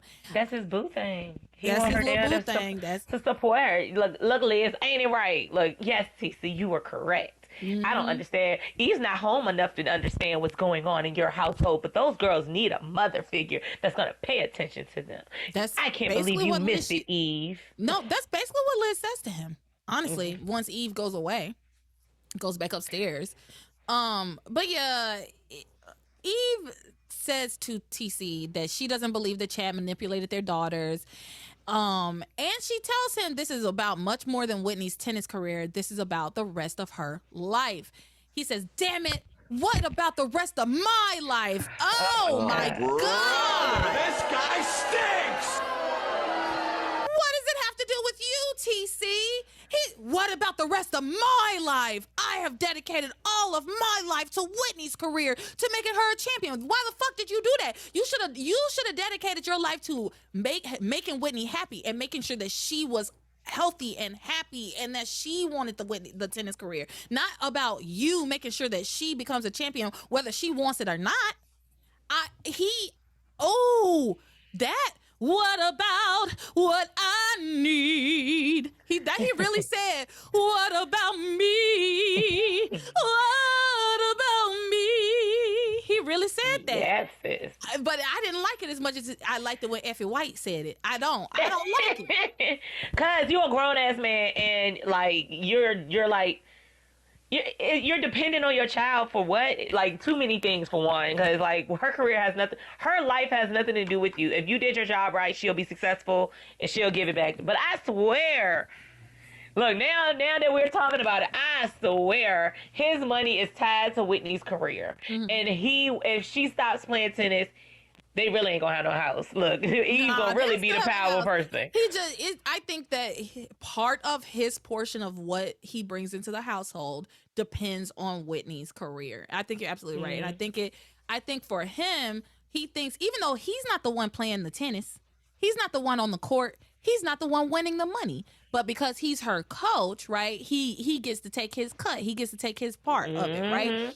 And I think that also helps him to reconcile the fact that he is not the breadwinner of this home, right? That Eve is the majority breadwinner of this home. And so he can supplement his teacher income. And listen, I can say this because I was a teacher. And I know what the fuck they make, okay? He can supplement his little income from being a teacher. Girl, they ain't getting no income. Like, they ain't getting no income. The kids ain't never in school. That's even better. What you don't understand is that you get paid whether the kids show up or not. I get paid. The teacher gets paid whether the kids show up or not. So that's even better. They ain't got no public school. They ain't got no enrollment up in that motherfucker. If the kid's not going to school, he still get his paycheck, honey. The state still got to pay him. So I'm sure Harmony is a private school place. No, like, I'm pretty sure they're all private. You think the Lopez Fitzgeralds went to private school? They went to public school. They probably went to church, like the little church school. Parochial school? I don't know what it's called, girl. They go to Harmony High, and it's a public high school. Although they're not even in high school no more, I guess. Everybody in college, allegedly. Now they at Harmony University. They went from Harmony High School to Harmony. Then that's true. They brought that up last week. Out of fucking Harmony Community College. Yeah. They ain't no university. Oh, y'all, we got a new patron. Let me just say shout out to, who is this? Tom Bergeron. We talking nice about Antonio now. To Tom Bergeron. No, let me see. It just popped up on my phone, so I just want to, that'll be a fun little. We love that. Thing to, yeah, welcome, I love that. That happened in the middle of recording. To Darcy. Welcome, Darcy. Let's go, Darcy. Let's go, Darcy. Let's go. I hope you love Antonio just as much as I do. Nobody loves Antonio but you. And you I don't love him, but I'm going to defend him. Yeah, you don't even love him. You just being oppositional to us. I'm TC right now. You just want to fight. Come on, Chad. Okay. So, speaking of, let's get back to this. Let's get to the next day. Let's get to the next day, girl. We are struggling. Can't do this. Anyway, Eve has this conversation with TC. TC says, what about me? What about my life? What about all I've done? All the sacrifices I've made? I've dedicated my life to Whitney's career, to making her a champion, and I'm not going to let her throw it away on some damn street kid. I'm not going to let her lose her dreams. Eve says, I told you before, TC, that I thought these were your dreams and not Whitney's, and now I know that I'm right. And so then she goes upstairs, and Liz is very delighted to be left alone with TC so that she can ingratiate herself further and be up his ass and suck the shit out of his asshole, telling him that... So vulgar.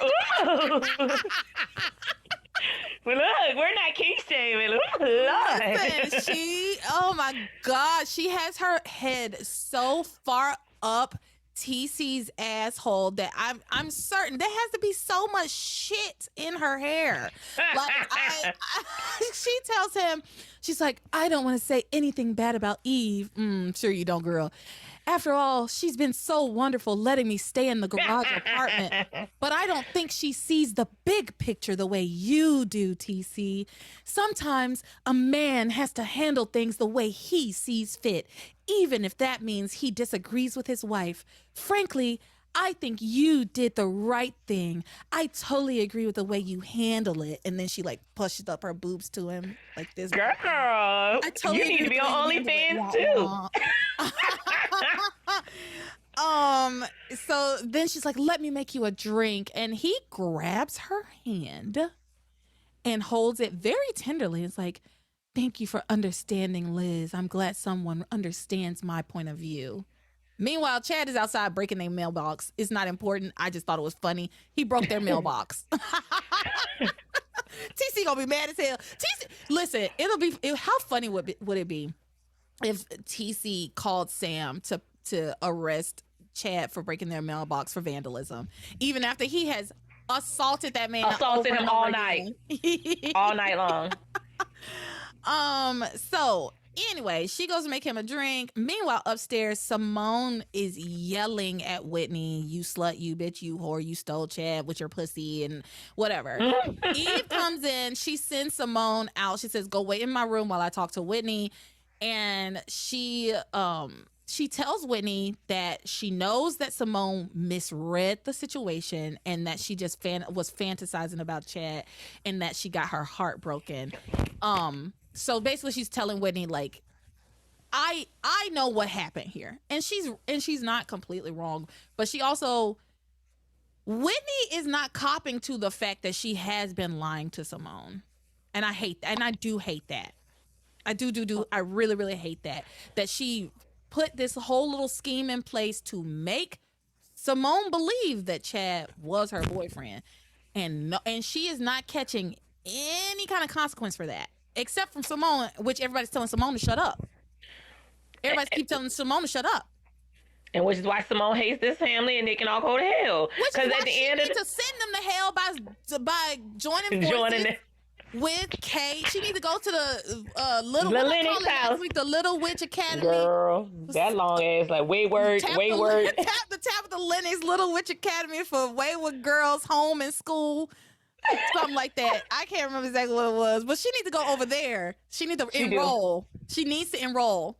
And send these motherfuckers to hell because this is ridiculous. All of that is ridiculous. And then my thing is, Eve, so when did you get a whiff of it and dish nothing a fucking about it? Right? Like, yeah. I could have sworn Chad asked to say, did he want to date Whitney, but you didn't say shit else about it. Like, while Simone's sitting there saying, oh, I'm in love, this is my boyfriend, Simone, yeah, Chad. That's when you pull Chad and say, Chad, yo, I remember specifically you saying you wanted to date Whitney. What's going on? Yeah. Right? Yeah. And then he's like, Miss Dr. Russell, this is crazy. You know what I'm saying? And so she could be helping Simone. Simone, baby, you're too young to be dating him. You're not going to date him. It's point blank period. Yeah. You're not. Because she was like still young as hell. You know? I think at this point she's 18. Yeah, but at the time that all of that was going on, she was still underage because that was the problem. They were sneaking around because they were underage. Yeah. Yeah. So, Eve does go and comfort Simone. She tries to comfort her anyway. And so then we go to the next day. We roll over the day, thank goodness. And 3 hours later. It's truly. Eve is picking up around the living room. She recalls the night before. TC comes in like bouncing around like nothing has happened. And he's like, yeah, Whitney's got a match tonight. Nothing's changed. Or today, nothing's changed. She needs to get down here, blah, blah, blah. Eve is incredulous. She's like, what are you talking about, TC? Everything has changed. He's like, no, nothing has changed. What's wrong? He's in complete denial about what happened last night and the effect that those events are having on Whitney. And Eve says to him, Whitney is on the brink of a meltdown, TC. She's in love with Chad. She is humiliated about the way we all found out. You cannot expect Whitney to play tennis today. But that's exactly what TC expects. And he expects her to win. Yeah, that's exactly what he expects. So that mortgage got to get paid. Whitney comes downstairs in her little tennis outfit. So it seems like, okay, she understood her assignment that she needed to be ready to play, right? So she comes down in her little tennis outfit, and Eve asks her, okay, honey, are you up to playing tennis today? You don't have to, basically. TC answers for her, does not let Whitney speak. Oh, brother, this guy stinks! I despise him so much, so thoroughly. He doesn't let her speak. He says he insists that Whitney is perfectly fine. He says, tell your mother that you're fine. Tell her you're okay. And so Whitney's like, yeah, I'm okay. And then he's like, okay, yeah, you need a big hearty breakfast. You need a good big breakfast so that you have enough fuel to like play this game, play this match today or whatever. And Whitney's like, no, I really don't want a big breakfast. I'm feeling queasy. I've been feeling queasy since last night. Exactly. The minute she said, I feel queasy, I said, oh, the bitch is, that ego's prego, right? She's preguntes. So, but she says she's been queasy since last night and she doesn't want a big breakfast. And TC presses her and is insistent, saying, you need to have a big breakfast. You need to eat so much food. I'm going to make you a big hearty breakfast. And it makes her snap. It pushes her and she snaps. She says, Daddy, stop. Please stop pushing me. I don't want to eat. Oh, first signs of cracking. As Eve, Doctor of the Year 1999, had already pointed out. Right? She already saw that. Her daughter was on the brink of a breakdown. And if TC wasn't in complete denial about things, he would have seen it too. But he doesn't give a shit about anybody's emotional state in this house. He only cares that Whitney becomes a tennis pro or that she becomes a tennis champion. That's all he cares about. That breakfast was sponsored by Kellogg's, and so he needed to make it in order for him to get his endorsement. So he could get his sponsorship money. Mm-hmm. Yes. Mm-hmm. So she had to eat it and say, I ate Kellogg's this morning, Frosted Flakes this morning. And also, what is it? What type of milk is it? Silk milk. That didn't exist back then, but silk milk. Silk milk. So he could get his bread. Yeah. So Eve is being a good mother for once, and she sticks up for her daughter and tells TC, you look at Whitney, really, like, truly look at her. She's in no shape or condition to be playing a tennis match. Then why you bring your ass downstairs in your outfit? Because she knew she was expected to. At the end of the day, Whitney has been dominated and domineered over by her father from the day that she was able to put a tennis racket in her hand and he noticed that she was able to, like, hit the ball, right? Like, she has been doing what he wants her to do for the last 20 damn years, basically, right? And she knows, and we also know how much she doesn't want to upset him. Understandably so, because look at how he acts when he gets upset. He's angry and violent. And so she doesn't want to do anything that she thinks is going to upset him. But you're grown now. She's grown now. But you know what? It really takes some time to really know that you really truly are grown. And it's very hard to say I'm grown when you live in your parents' house.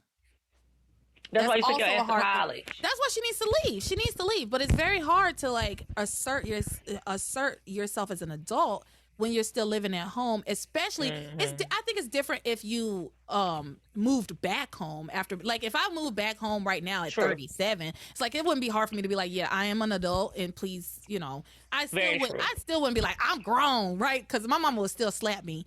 But well, she might not slap me, but she'll just be like, okay, if that's the case, you can fucking leave. You don't have to be here. But so it's one thing to go back home after having lived a life outside and been an adult. She's never left her parents' home. She's had a arrested development of sorts, right? But that's TC's fault. It's TC's fault. It's Eve's fault. It's both of their faults. They're both at fault. TC ain't gonna let her. TC probably wouldn't let her leave. Because apparently she's in college. Look, at some point they say she's in college. Yeah, around this time frame. They've said that a couple of times that she's in college. I've seen no evidence, and like we've already discussed, I don't even know if she can read. So I've never seen her read anything. So anyway, TC is like, no, she needs to play in this match. He puts on a little soft voice because Eve says she's a physical and emotional wreck from last night. She's not up to playing. TC puts on this, like, soft, kind voice, and I wrote that somehow it feels more threatening than when he's yelling. And it did. I don't know if you felt that. It felt even more, like, threatening and sinister. You do this now. He's just like, honey, is your mom right?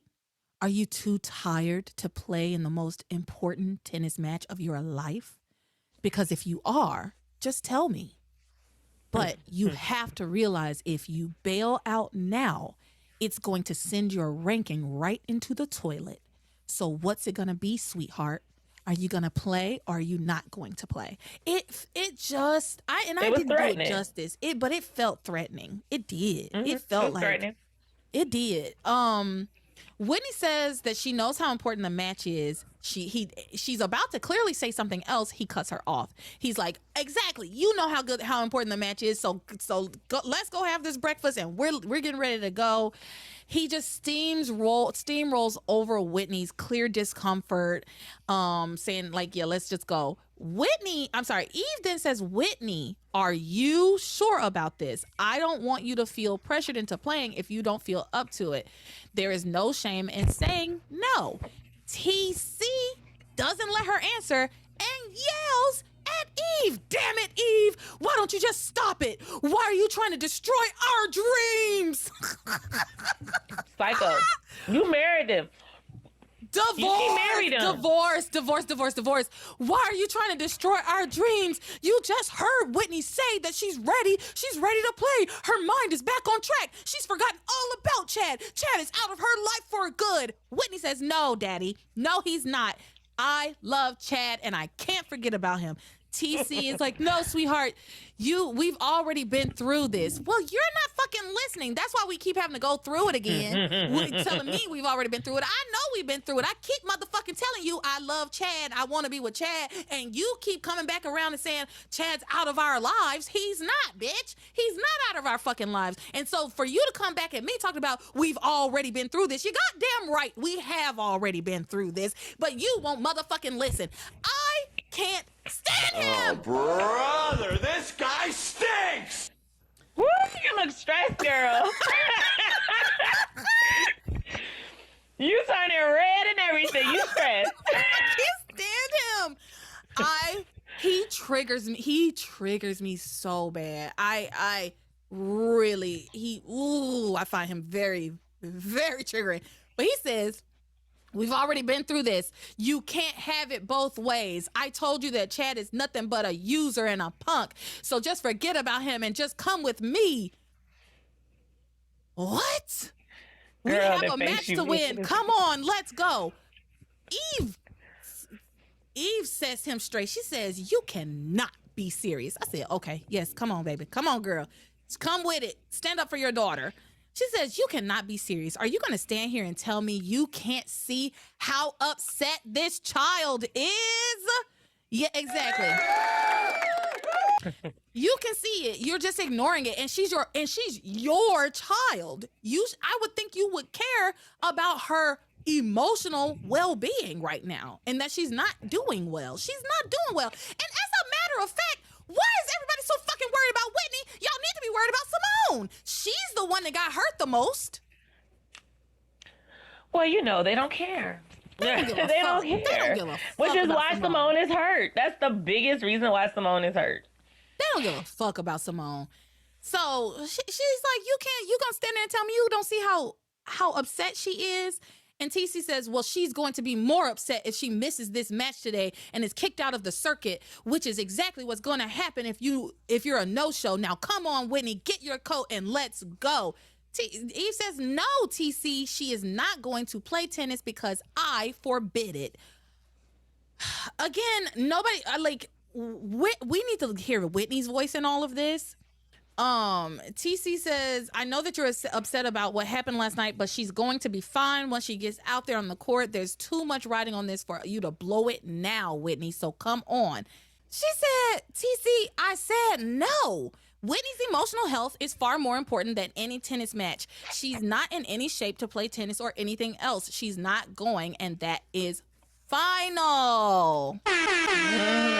So we're gonna finish this up with a clip. I have two clips of Eve standing up for Whitney, and I loved it. I was just like, yes. And honestly, by the end of it, I was just like, yeah, girl, divorce this awful man and save your children.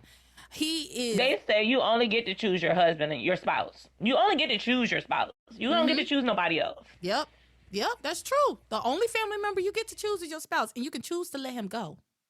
Girl. And see, it's crazy because Julian's not great, but I think and Hannah might have said something like this. One of the reasons it seems that they're making TC so awful is so that we will root for Eve and Julian once they start to hook up again. And honestly, I can absolutely see that. Because right now, Julian's looking a lot better than TC, and I don't even like Julian that much as far as a partner goes. You know what I mean? Yeah. Other than he a pussy too. Yeah. So, but they're making TC so irrational. Yeah. Irrational. It's like, you need to divorce this man. He's not it at all. You are too good for him. She's too good for him. And I don't even like Eve that much. She's too good. Don't they make it a reason that she started messing with him? Like they gave her a guilty conscience about something, so she started dating him. Started dating who? Julian? TC. No, from what I recall, remember, that he just was kind of there. She was cleaning her life together. We'll get there then. No, I think I remember something about it. Oh, and it was a guilty conscience. Maybe. It could be her guilty conscience. You're right. Mm-hmm. That could be. Mm-hmm. All right. So, yes. Oh, she'd let that ruin her life? Ugh. Oh, God. It ruined his shit. All right. Here we go. Let's get into this clip. TC being a piece of shit. We have always presented a united front when it comes to our girls. Well, not this time. Somebody has got to stand up for Whitney's rights, and it appears it's going to have to be me, her mother. And she's not playing tennis today, or any other day that she doesn't feel up to it. Damn it, Eve, that doesn't make any sense. You know how important this match is today. And she has already lost her ranking because of one crazy night with Chad Harris. And Whitney, if you miss this match today, you're gonna blow the entire season, and we can't afford to let that happen. Do you hear yourself, TC? If this is all about Whitney, why do you keep saying we? Because she and I are a team. Tell your mother that you're gonna be fine once you get out there. Tell her. Sweetheart, you have played under more stressful conditions than these. I don't think so. Racket and pull yourself together like the pro that you are, and come on, let's go. Daddy. Sweetheart, tell your mother. Say she embarrassed like a bitch. Tell her that everything is gonna be fine. He won't let her speak. Your mother doesn't understand professional sports the way that you and I do. You need to show those judges who Whitney Russell is. Sweetheart, tell your mother, tell her that you need to win. Look at her, tears in her eyes. I can't. Daddy. Okay, I just can't. That's fucking embarrassing. He's talking something you done had worse conditions. Like, how? Yeah. And I feel very bad for Whitney in this moment. Because he's just so, he has put so much pressure on her. And she was bound to crack at some point. Take Chad out of the equation altogether. She was bound to crack at some fucking point with the amount of pressure he has put on her. She was. All right, I have another clip. Let me see. Of Eve standing up for Whitney. I don't like it when people ask you a question but give you the answer to Eve. Like, don't coach me.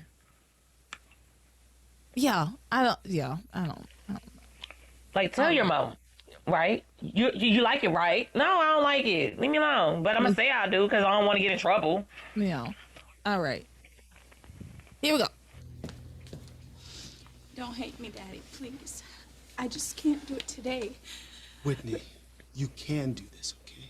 Today is very, very important. This is our dream, remember? Don't think that Jennifer Capriati and Venus and Serena don't have bad days. They do. But they get it together, they pick up their rackets, and they get out there. And they put all that insignificant stuff aside. Chad is not insignificant, Daddy. Leave her alone, TC. Also, what about Simone and your relationship? Nobody cares. Terrible ordeal last night was for her. Honey, don't make it worse by making her feel like she's letting you down on top of everything else. It's just not fair to blame her for not being able to play. She is letting everybody down. Blame you. What are you saying? It's your fault. This is all your fault, Eve. Girl, relatable energy. Divorce. I've never seen that before. Divorce. This is all you're doing, Eve. Whitney would be playing today if it wasn't for you. How can you say such a thing? Mom, Dad, please don't fight. Okay? It's okay, Mom. It's okay. I'll go. I'll get my things. And She gonna go? Oh, no. Absolutely not. You are not playing tennis today. No, that's right, Eve. Go into the kitchen and get yourself some breakfast, honey, okay? Kick this motherfucker to the curb. Your father and I just need a few minutes alone, okay? She look like she ready to smack TC herself. She should. Who the hell are you talking to? You blame me for this. You telling me you can't see the emotional toll that last night took on your daughter? Eve, I know what I'm doing. No, you don't. Whitney is a young woman barely out of her teens with all the attendant feelings and conflicts. The last thing she needs is her father pushing and pulling at her. I think I know what's better for Whitney than you do. You know, with your professional career and all, I've spent more time with her over the years than you have. Tell her about herself. There's more. You are so caught up in your work at the hospital. Where do you get off calling the shots on Whitney and Simone? Oh, that is so I pushed them out my hoo-ha. That's where I get Let me off. tell you what's unfair. How about being married to a wife whose work is so important that she can't make it home for dinner, or lunch, or even breakfast? Eve, you're like a stranger in your own house. You're deflecting. He's deflecting. And if anybody knows what I'm capable of, I do. I work with her day in and day out. I've never missed a match. I've never missed a practice. And you're never there. Ooh. Try. You try. You know, trying doesn't cut it. Whitney has a talent and a focus that most athletes don't have. Whitney has played brilliantly even when she was sick. And she would have played today if you hadn't have blown the other night out of proportion. Out of proportion? Her sister hates her because she thought that Chad was her boyfriend. I hardly think that Whitney is overreacting. And not only Whitney would have played, Whitney would have won today. Because that's exactly what we work on all the time. But in one day, in one morning, you have seemed to throw all that out the window. And in one day, and in one morning of you trying to act like a mother. Oh, she's better than me. Trashed everything. She better than me. Cause baby, he would have. When I tell you that man would have been sedated. When I tell you, do you need a sedative or something to quiet your motherfucking nerves, bitch? I would have shot him up so quick with something. You are out of your damn mind if you think you're gonna yell at me like that. Girl. Also, let's talk this through. Actually, that's the last clip, and that's the end for them for me for this week. But I want to talk through that clip real quick because what happens is Eve is saying, "I'm looking at the needs of our daughter. I'm watching her. She's in a heightened emotional state. She's not well. She can't play today. As a medical professional and as a mother, she can't play today." TC then says, ignores everything she's saying about, like, did you talk to Whitney? Did you look at Whitney? She's not well. She ignores that, deflects entirely, and is like, well, I know what I'm doing because I've been there for her and you've been at work. Well, somebody's got to fucking work. Somebody got to pay the damn bills, TC. First of all, I have given you the life to which you have become accustomed to around here. So somebody has to be at work making the goddamn money to make sure that you get your protein smoothies, okay? That's number one. Number two,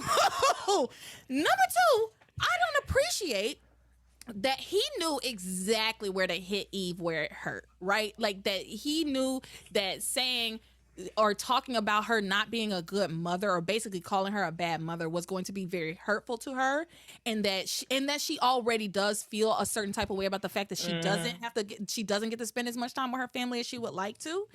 But she also is a doctor who's saving lives. And there's a little bit of a trade-off there. And I don't think that the girls would I don't know, but I don't think the girls would appreciate him basically calling her a bad mother. I don't think they would agree with him. He just needed to win that argument, right? He had to say anything to win the argument. That's exactly It had nothing to do with nothing. Because at the end of the day, even if she went out there and first off, you said she's played when sick. That means you're really pushing her, right? She can't even be sick. But yeah, I don't think it's nothing worse than being fucking embarrassed and your sister hating you and your dad being disappointed.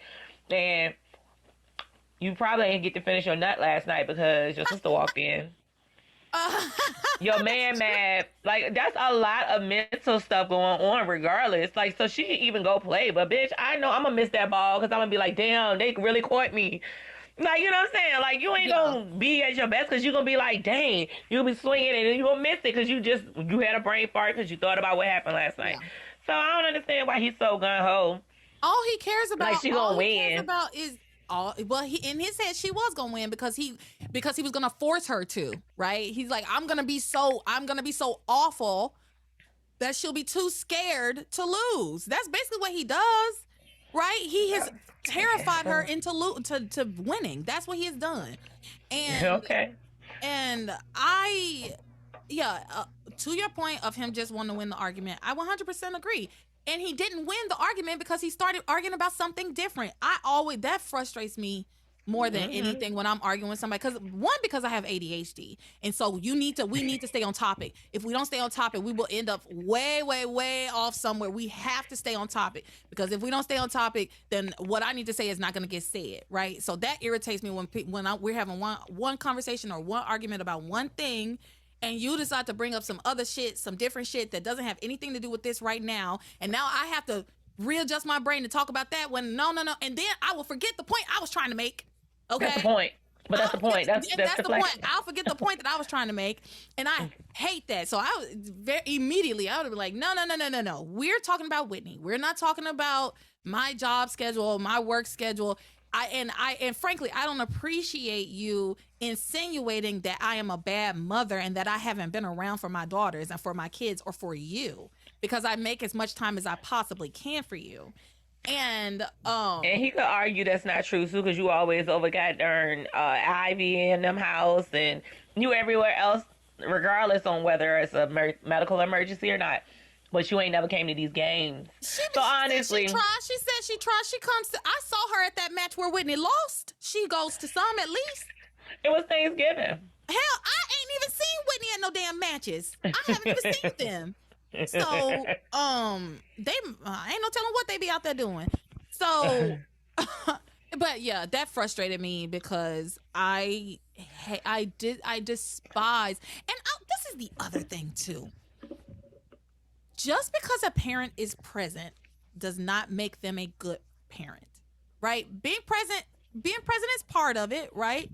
But how do you show up for your kids? Is it in a domineering way? Or is it in a loving way? What do you listen to your kids? Do you, like, you're saying you spend all this time with Whitney, but yet you still can't see the state that she's in? You spent all that time, but you obviously didn't pay any fucking attention to her. No attention. Because you can't see the tears in her eyes. You can't see how shaky she is. She didn't even. Oh, he don't care about none of that. She doesn't even have an appetite this morning. She can't even eat. She can't keep any food down. And you want her out on fucking tennis court?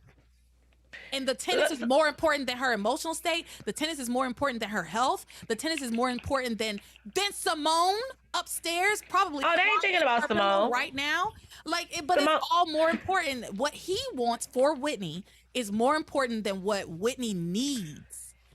Because he doesn't know what Whitney needs, because he don't care, because that's not his concern. But the other thing, I'm like, didn't they just have, it was a lot going on. So regardless on whatever happened, they said the other day, he said the other day. So I know, I hate that. I don't. It was last so, night. Yeah. So in this 3 days of New Year's to whatever day we are on today, right? Because I'm thinking they changed outfits at least twice or 3 times. So we are talking Sheridan getting married, Antonio dying multiple times, Ivy dying once. They have the Sheridan's cottage burning down, and Chad was involved in that apparently, because I told you I went backwards. She obviously won a tournament in between Thanksgiving and whatever today is. Yep. But even without the fucking embarrassment, I'm tired. Can I get a nap? Exactly. Exactly. I'm just tired. Even if none of this happened, I'm fucking tired. So I need to take a break. Yeah. 100%. 100%. So yeah, that's it for them for this week. We talked about that for quite some time. But when I say this is the major plot this week. This was the major plot this week. Everything else very much paled in comparison. I'm gonna be real with you. Everything was conversations and it was goofy. Yeah, it was all kind of the same old. So we're very, very, very quickly gonna go through what's going on over at the mansion with Theresa. There's not a whole hell of a lot to talk about here. We pick up this week and Theresa, it's the middle of the night. Teresa's up nursing little Ethan. She's going to get a bottle from the solarium for some reason. It's like for whatever reason, all of these early scenes this week were set in the solarium of the Crane Mansion. It's like, why is she keeping bottles in there? But whatever, don't matter. She goes to the solarium wherein she grabs a bottle full of Ethan, but Fox is also there making a fruit salad. It's like, why don't y'all don't keep food in the kitchen? What going on here? He's there making a fruit salad on a coffee table. So,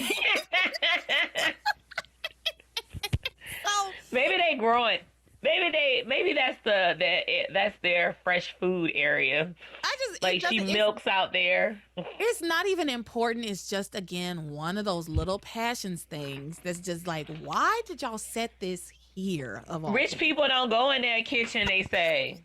But you know what? Later on, the kitchen becomes like a main set piece. They spend a lot of time in the kitchen, in the mansion, in later seasons, which is interesting. That's probably because they got people killing people. Probably maybe the kitchen was under renovation, and so they say the kitchen is for the help. The kitchen is not for the house owners. Y'all can't be in here.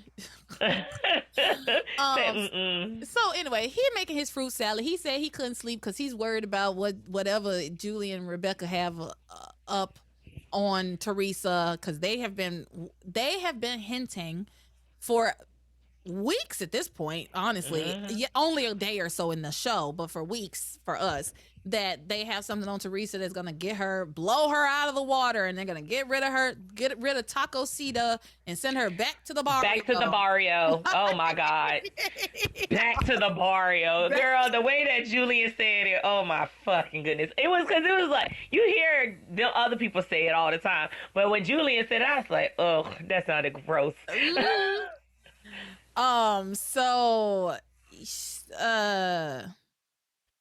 I'm sorry. I have that song from In the Heights in my head. Carnaval del Barrio.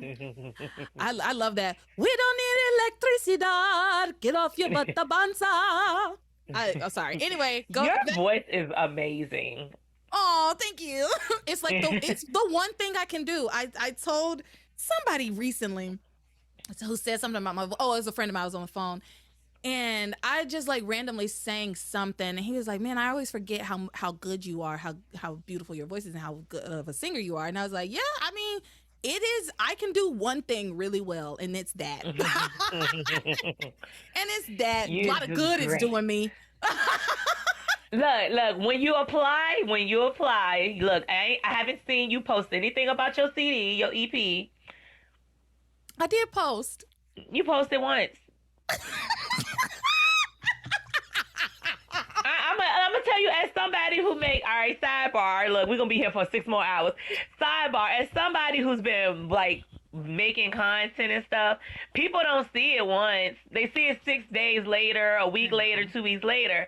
It was a year ago practically. I listened to it. My thing is, what you gotta do is start putting it behind you just doing random stuff, like put your song behind you just cutting up an onion, you know what I'm saying? But it be your song, and then people, how you think these TikTok people got famous off of some stupid ass song they did, and people just liked it and started using it for other shit? I guess I just, particularly with my own music, I like my music, and the music was written like really for me in a way. Like it's just something I like it, but I just was like, I guess nobody else likes it, and that's fine. You know what I mean? They can't hear it. They don't know they don't like it because they don't hear it. Where you gonna hear it? I guess I also feel like nobody else would like it that much, but that's. Oh, you're lying to or something. I'm sorry. Okay. I'm sorry, Simone. Well, I'm glad you liked it. Yeah, it sounded good. Like regardless on, like it's definitely a certain style because you kind of put some theater-y kind of music in it. So it's a certain style of people that probably like it, but I liked it just fine. Again, you should just probably do it. You ever heard the song Your Mother Was a Hoe? No. Oh gosh, it's a TikTok song, and it's this lady. She just be singing, "Your mother was a hoe." Oh Lord, pretty much. Your mama used to be a hoe, something, girl. Anyway, she just kept making music videos. I'm gonna send it. You gotta join the Discord to see it, and if you know it, just share it. Okay. But it was like, your mama used to be a hoe. How'd you think you? Something. Anyway. It's a stupid song, but it's hilarious. And then she just kept making different, like she just kept doing random shit. Like she'll be in the kitchen doing something, she'll be in the car doing something, she'll be at Walmart doing something, and she's just singing a song. So my thing is, it's good. So you should do it. Okay, I have to apply myself, girl. I don't have the time to apply myself. I know you don't. When will I do it? But anyway. Say, do it while you're editing the video. Have it just in the background. Because AI is killing it out here, right? They making songs. Like, I made me a song. I got 2 songs. I had the Paint and Sip song and the Fantasia's Fabulous song, right? Uh-huh. And it sound like somebody sung it. To have genuine talent, right? Like, it took me 2 seconds. I didn't pay for it or nothing. Or write it. But you genuinely wrote it and sung it and put it together yourself. That's a talent. Yeah. So I think you need to understand, regardless of whether people like it, somebody like it. Okay. Even the hook, like, even if it's just the hook. But either way. I appreciate the vote of confidence from you, Fantasia. You should. I wish I could sing, girl. My voice don't sound nothing like how I think it sounds. When I hear it play back, I'm like, ooh, you sound like a man. Everybody's perception of their voice is so different. I remember when I first heard my voice for the first time, I was just like, that's not what I sound like at all. That's not what I sound like to myself at all. And then after time, I just got used to what it sounded like. But at first, I hated the sound of my voice. Hate it. Ooh, I hated to hear myself talking. And then, but I really, for a long time, I hated to hear my voice like singing, coming back to, I did not like it at all. But I got used to it after a little while. And now I love it. I love sound of my voice. As you should. You should. Look, at this point, you can't get away from it. Truly. Okay, so Fox is making fruit salad in the solarium on the coffee table. They have a conversation. Fox tells Theresa, girl, you need to be worried about whatever Julian and Rebecca cooking up because I'm worried for you. I'm telling you, you need to be concerned. My father can be pretty devious. And Teresa's like, I'll let you in on a little secret. I can be pretty devious myself. And if Julian does try to pull something, I'll just do a little yanking back. Remember, it takes 2 to tango or rumba or whatever it is. Girl, okay, whatever. Cut to. Julian and Rebecca are canoodling and colluding against Theresa. They hint that somebody's going to come to the mansion tomorrow to straighten all this things out, and then Theresa will be sent back to the barrio. And they do like a weird role play. They do 2 different ones. The first one was Rebecca dressed up in a can dancer outfit like from Moulin Rouge. And I looked up the artist that he was supposed to be. It turns out that he was like dressed up as a specific artist, but I done forgot what the man's name. He was French. It don't matter. It doesn't matter. It don't even matter. The only thing that matters is that he was down on his knees. Yes, all short and whatnot. Like, pretending to be like a little person. Mm-hmm. But yeah, it was a weird role play. They had led it in when Theresa said, and it takes 2 to tango. Rebecca and then was in there doing the can. Yeah. Flipping around. I said, ooh, this why Julian like her. This bit, like, I mean, granted, it wasn't her, but I'm like, y'all kinky. She flipping around. Wait a minute. My nephew's calling me. Wait a minute. I'm going to answer the phone. Look. Hey, baby Randy. Look, y'all. Randall, I'm recording. My nephew. Say hi. Hi. Hey. He can't hear you because I got my headphones on. But I'm recording my podcast, okay, buddy? Okay. Did you need something?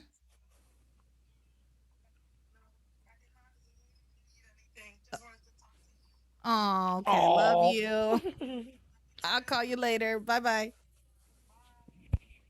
Oh, I love him. He's so precious. So anyway, yes, she dressed up in her little can outfit. They come running into the solarium in their sex play to come get some champagne or whatever. They joke about Theresa being kicked out tomorrow. Yeah, and so Theresa keeps saying, like, I don't know what there's nothing that he could have on me. I haven't done anything, which I love. I just love how she doesn't know, because she's like, no, I don't have any more lies. There's nothing to come out. There's nothing to come out. Like, what could they? Because typically she's got something she's hiding, right? Mm-hmm. And so she probably would be more nervous because she's like, oh, they must know about this thing. But she's like, there's nothing for them to know. At this point, all my lies have been exposed. And she done actually moved on from trying to get with Ethan and everything. Like, she was seem real focused on spending money. Yeah, she was. You know what? She did say last week, like, I've given up on Ethan, even though we know that just means for now. Like, that she don't mean that for real, for real. But for right now, she was like, yeah, she was very focused on making the world a better place with the Crane money. So anyway, They just keep gloating. Fox tells her that she needs to probably be more worried about whatever it is they're up to. She starts to get nervous. Finally, she starts to be like, "Ooh, what is going on?" So the next day, Theresa is getting ready for an interview that she has put together to tell the world about all the good works that has been doing and is going to do with the Crane money. Fox comes in and tells her, are you sure about this? Because I don't think that my father is going to like all of this public attention. And she's like, well, what can he do about it? I'm Mrs. Julian Crane. I'm giving away the money. We need to better our public perception, like the perception of the Cranes, and this is the best way to do it. I actually agree with Theresa on that. Like, I didn't understand why they would be so upset that people found out that they were giving money to charity. Like, she is absolutely right. It will help their the public's perception of them. So it's weird to me. I think on different levels, like, you know, they want to seem like buttholes, so people fear them as opposed to the other thing, right? Maybe that's what it was. And then I think also the media itself is the problem, not necessarily that they're giving away. She didn't want them to bring the media into the home. You know, they got a lot of shit to hide in the house. Because you see Julian don't give a fuck. He's just running around looking crazy. That's you know, so... Yeah, that you make a great point. So I think you're right that maybe it's just like they don't want the media so close to their home. Understandable, because she is having the interview in the living room is the plan. So Ethan at this point rushes back to the mansion, rushes in, and he tells Theresa that Julian has had her fired from Crane Industries. He said, your office has been cleaned out. Your name has been pulled off the door. You have lost all of your privileges. You will not be able to get into the building. And Theresa is like, Julian can't do that.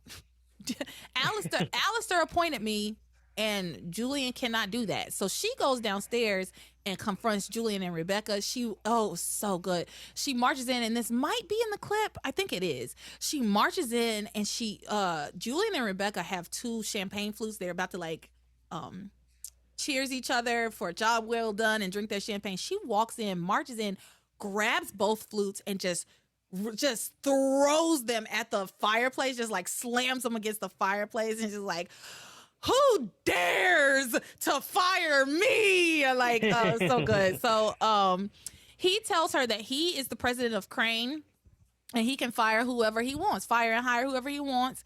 And then Theresa tattletales to Daddy. She calls Alistair Big Daddy Crane. And he's pissed at Julian.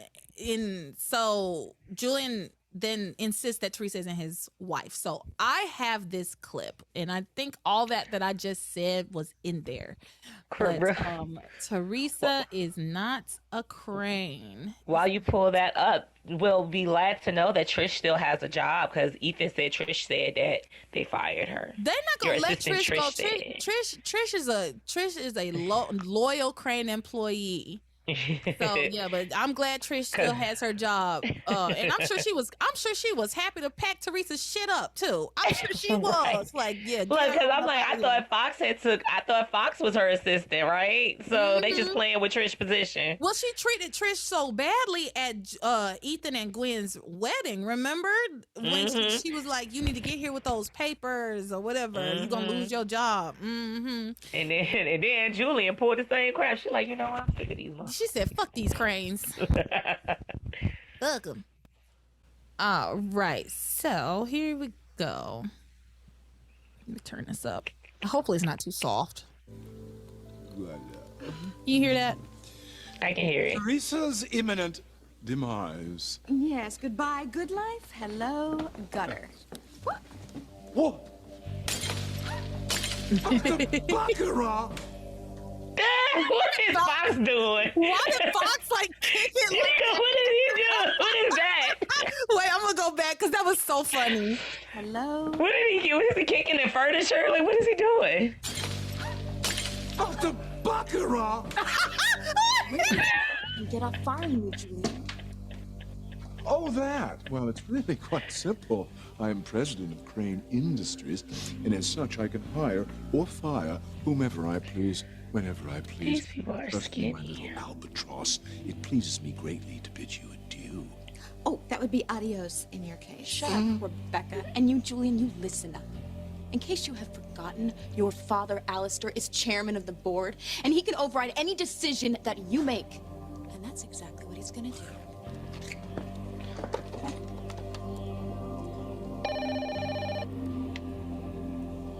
Alistair Crane's office. I'd like to speak to Alistair. It's his daughter-in-law calling. Theresa Crane. One moment, please. There's always somebody sitting on his lap. Merger talks. Theresa, my dear, how is Crane Industries' newest vice president doing? I knew you didn't know. Know what? Julian just had me fired. Fired! Knocked the girl on the floor. He's standing right here. I'll put you on speakerphone so you can ask him yourself. Well, Julian, explain yourself. Try to, anyway. Well, Father, I'm merely following your mandate that all high-level executive positions in the company be filled only by Cranes. In case you've forgotten, Theresa is a Crane. Your wife, to be exact.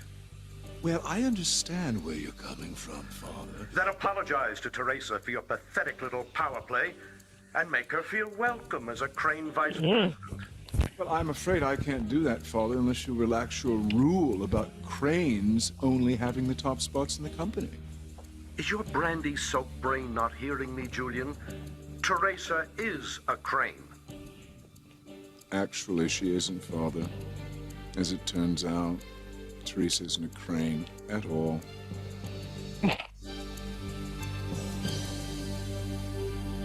There's more.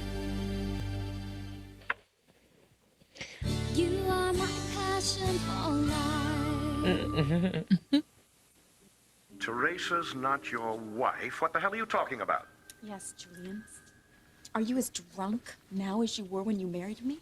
Because I am your wife, whether you and your mistress like it or not. On the contrary, as it turns out, we aren't legally married. We never have been. Yes, we are, Julian. I've got the marriage license to prove it. And not only that, but a court ruling declaring me the one and only legitimate Mrs. Julian Crane.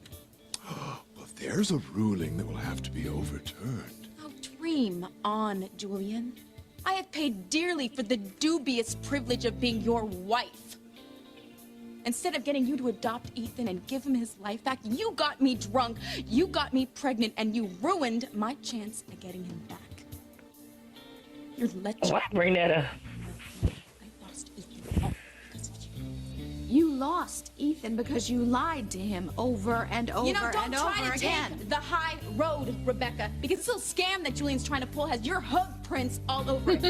You have been trying to get rid of me so that you can marry your meal ticket, but you know what? It is not going to work. I am the only legitimate Mrs. Julian Crane. No, you're not. Julian, do you have proof to back up your claim? Well, not yet, Father. I knew it. I will... Mother, I want Theresa out of here. Please tell me that you were going to get the proof you need to make that happen. Don't worry. Shut up, Gwen. Tacosita is as good as gold. Julian, you'd better be able to prove your allegation.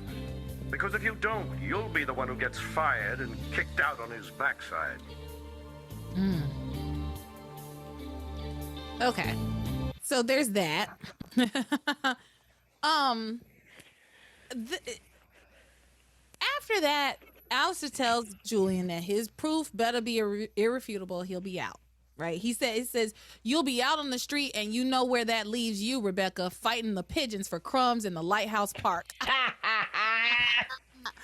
Hilarious. And so Theresa and Julian kind of go back and forth for a bit about if she's his wife or not.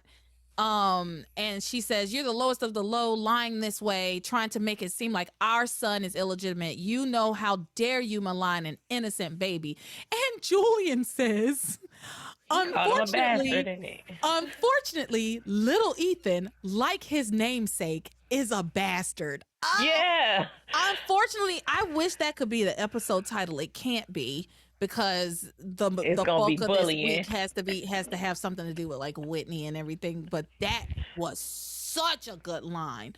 I was like, oh my God, Julian. So he delivers a one-liner like no other. Unfortunately, little Ethan, like his namesake, is a bastard. Oh God, jerk. Jerk. Yeah, they keep going back and forth for a bit. Ethan finally says to Theresa that he thinks that Julian is a real jerk. After all he put you through, I hope he can't take it all away from you.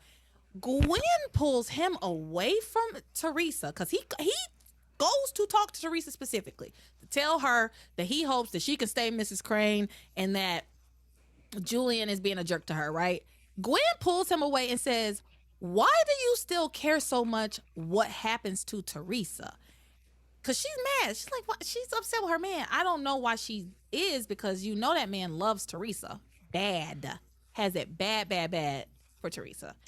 I mean, because she want to believe that he actually is gonna like not care for some reason, even though he won't leave the house. He was gonna marry Theresa. He gets caught up. He was gonna marry her a week ago. I don't know what makes her think that he wouldn't care about Theresa. He was going. And then you won't let him leave. Like he wanted to leave, you won't let him leave. That's true too. So Ethan tells her, Gwen, you've got it all wrong. I don't care so much for Theresa. And she says, of course you do. If you didn't, you wouldn't have come here to warn her that she was in danger of being kicked out of her job and home. And Ethan says, maybe I'm sensitive because it happened because of me. And she tells him it's not like Theresa's going to be kicked out into the cold the way you were. She can always go live at her mother's house and do any menial job she needs to. I'm sorry. No, I'm not. I don't like Gwen. I just find her unlikable. I just find her deeply, deeply unlikable. When it comes to Theresa, it's like, girl, you have no disregard for anything. And I get it. Theresa's made her life terrible too, but come on, bro. Like, you could just leave. You don't have to be around these people. You could just leave. Exactly. She doesn't have to be there.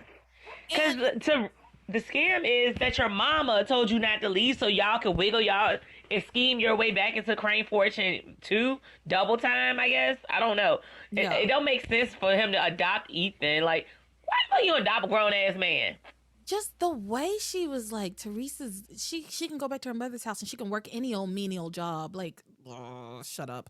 I just don't like the way she phrases things sometimes, and the level of privilege that like rolls off of her tongue so easily. And I get it. She's a privileged woman. I get that. But she also needs to get out of this mansion and leave. That part. Be like, why are you and your man so wrapped up in this shit anyway? Like, because your man broke. Oh, exactly. Originally, he was there because Ivy, but Ivy's not there anymore. So y'all don't need to be wrapped up in this bullshit, right? But she, like you said, she is listening to her mother and has decided she want to weasel her way into the Crane Fortune. They can try to do this stupid little plan to make Ethan a Crane. They can do it without living there, though. It's like not like unless Rebecca messes up. Not like they can't come back to that plan later. Like, exactly. Yo, Alistair, you got Julian, you got Fox, bro. Holla at your boy. You know what I'm saying? Yeah. Even though I don't win shit. But you know what I'm saying? But, like, those are the options. Or you gonna wait 20 years for little Ethan to catch up. Like, come on. Yeah. And so, like, she says that about Theresa not gonna be kicked out into the cold. She can always live at her mama's house and do any menial job she needs to. Ethan says, that's not nice. He's like, that's not nice, Gwen. And Gwen says, well, what about Theresa, huh? Was it nice calling my mother a whore or threatening to throw Julian out of his own home? No, I think it's time Theresa got a taste of her own medicine. And whether or not she's Julian's wife, she has no business with such an important position at Crane Industries. She doesn't deserve to be vice president any more than she's entitled to give away money that isn't even hers. I applaud Julian for trying to put a stop to Theresa's reign of terror. I would think that you would too, but no, you feel sorry for her. And frankly, Ethan, I fail to understand why. I'm going to take this bit piece by piece and say what I feel about it, right? First of all, she says, was it nice calling my mother a whore? No, but your mama has called her worse, far worse. And your mother, and also, You're sleeping with my husband. And also, if the whore wig fits, okay, like You're sleeping with my husband. If the crotchless panties fit, then it is what it is. Okay, and I've said before that I don't believe in the words whore and slut. I don't think they don't hold any weight for me personally, because I don't think a woman can be a hoe or a whore or a slut. Or I think you can be sex positive and you like sex or you want to have sex, and that's fine, and I have no problems with it. You do you, okay? However, if we're going by the terminology, if we're gonna use the terminology, she used it against Theresa. Theresa can use it against her. So no, it wasn't nice, but it wasn't nice when your mama did it either. Your mama's sleeping with her husband. Let's start there. I can call you anything I want. You sleeping with my husband. Truth. Whether I like him or not, you're sleeping with a married man. Yep. So, and whether I care is irrelevant. She's doing it. Yeah. So she's something. She's not being very nice either. And then she said, was it nice to throw Julian, threaten to throw Julian out of his own home? Julian has also threatened to throw her out of her own home. Hello, I don't understand why she used that. She could have just said threw Ivy out. I think it's time for Theresa to get a taste of her own medicine. What medicine is that? Giving away money that isn't hers to charity apparently is the biggest violation of it. But the money legally is hers. That's the other thing. So she says, and then she says she has no business with such an important position in Crane Industries. Well, that's not for you to say. You don't have any position in anything. It's not for you to say. What's your job, Gwen? Hello? Do you have She's one? not a Crane. She ain't gonna get one at Crane Industries because she's not a Crane. Apparently, they're just giving out positions.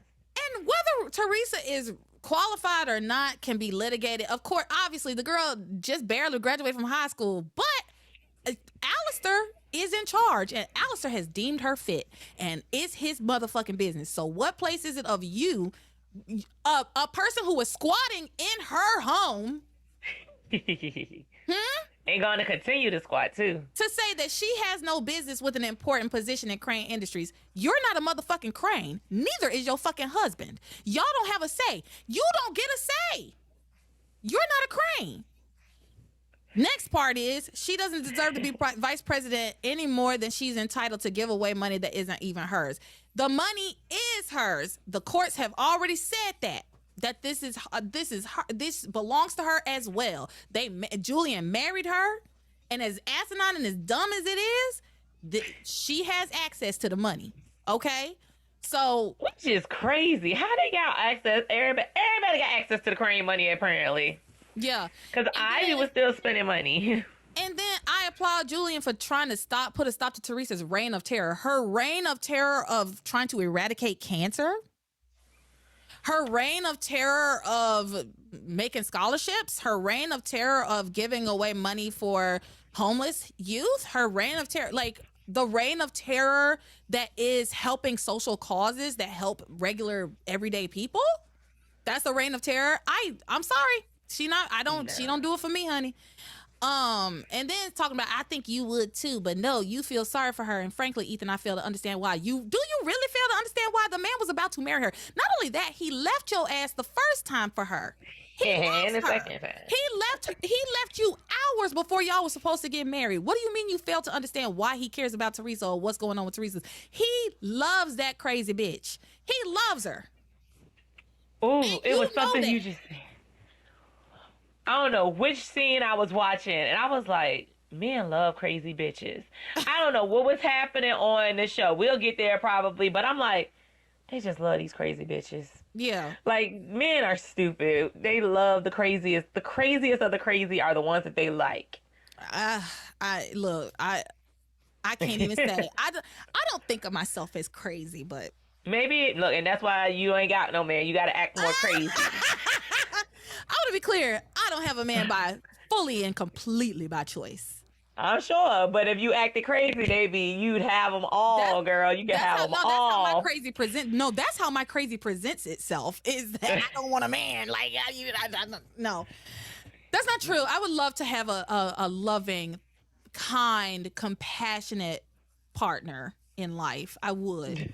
But if I can't, but I refuse to not have that. You know what I mean? Like, I refuse to have a man who is not loving, who is not kind, who is not compassionate, who is not thoughtful, who doesn't give a shit about my opinions or thoughts or what have you, just to have a man. I don't want that. I feel you. I feel you.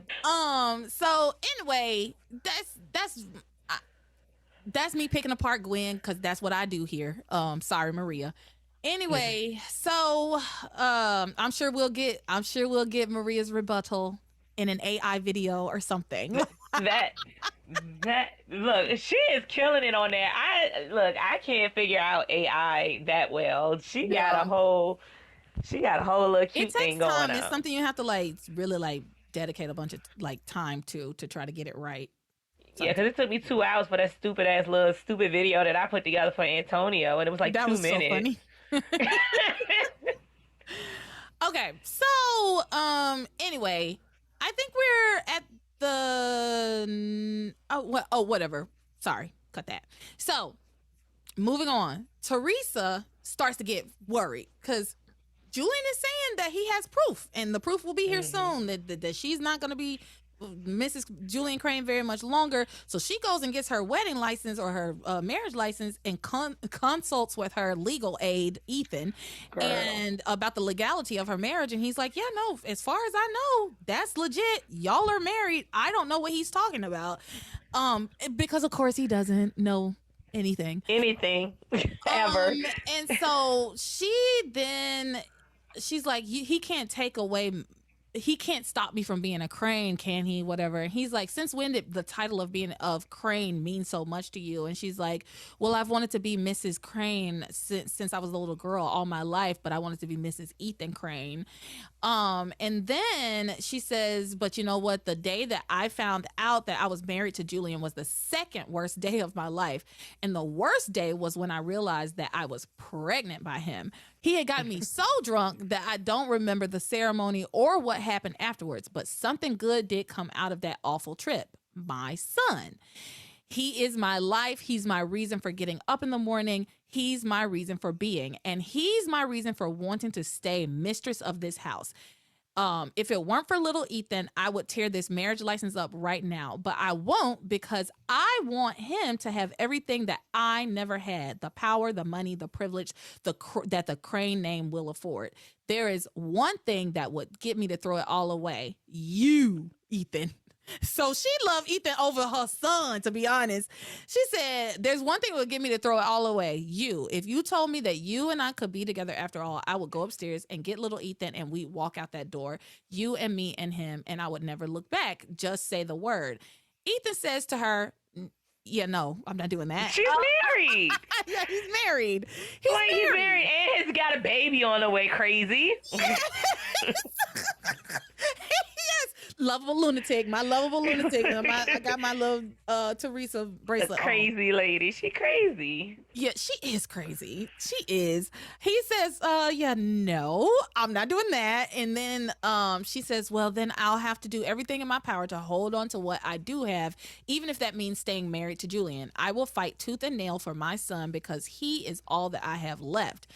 And then Ethan's like, that sounds familiar. You sound just like my mother. She said the exact same words when she was explaining to me why she stayed married to Julian all those years. She said she did it for me, her son. She said she wanted me to have all the advantages and the Crane name could provide. And it's like Ivy and Theresa have nearly parallel stories at a certain point, right?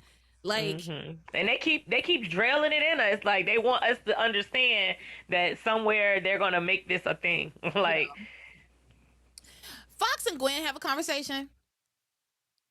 I didn't care about it. I didn't write it down. And I don't remember it other than it being flirtatious seeming. Like, everything seems flirty with them. Gwen was really excited about the prospect of Theresa being kicked out of the mansion, and she seems kind of giddy about it. And she's basically telling Fox he needs to get on the winning team. That's basically the conversation they were having, is that she's like, yeah, I don't know what my mother and Julian have on Theresa, But and she also is kind of like, I think she's also kind of playing dumb, because I'm pretty sure Rebecca did tell her what it was. We didn't hear her tell it, but we saw her basically tell her something. So she's kind of playing dumb, like, I don't know what it could be, but you need to steer clear of Theresa, and like we need to basically tell him to get on the winning team. Like I said, like, she don't let her fool you. Don't let her doe-eyed little act fool you. She's awful, blah, blah, blah. Fox is like, yeah, first of all, I am not letting anybody fool me. I actually see Theresa for who she absolutely is. And I think that's true. I think Fox really does see Theresa for the actual person she is. Whereas Ethan has always seen kind of this idealized version of Theresa. And he only recently kind of saw the more like edgy side of her, the more jagged edge of her, and he didn't like it. So yeah, and that's because people picking, like, they starting stuff with her. Like, all you had to do was go to bed, Rebecca and Abby. Just go to bed. Yeah. So Julian and Rebecca go off to do some more sex cosplay. They cosplay as Sonny and Cher, but Julian can't perform. This is when Bruce shows up. Bruce. What's that song? You know it from Matilda? You don't know that? Oh. No, I haven't. I only see what comes to Richmond. Speaking of, Netflix. It's on Netflix. You should watch it. It's on Netflix. It's good. It's a musical? Yeah, it's a musical. But I mean, obviously. You talking about the movie musical? Yeah. But I did see it, but I didn't watch it but once. Not the old one, but the one that came out on Netflix a couple of years ago. Yeah, I saw it, but I only watched it once. Never again with her. Subject to abuse for your immense caboose. She'll whatever. It's a bunch of words that rhyme with Bruce. Anyway, Bruce shows up.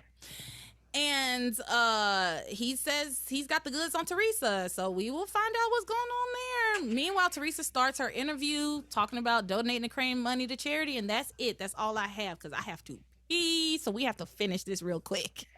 Yeah.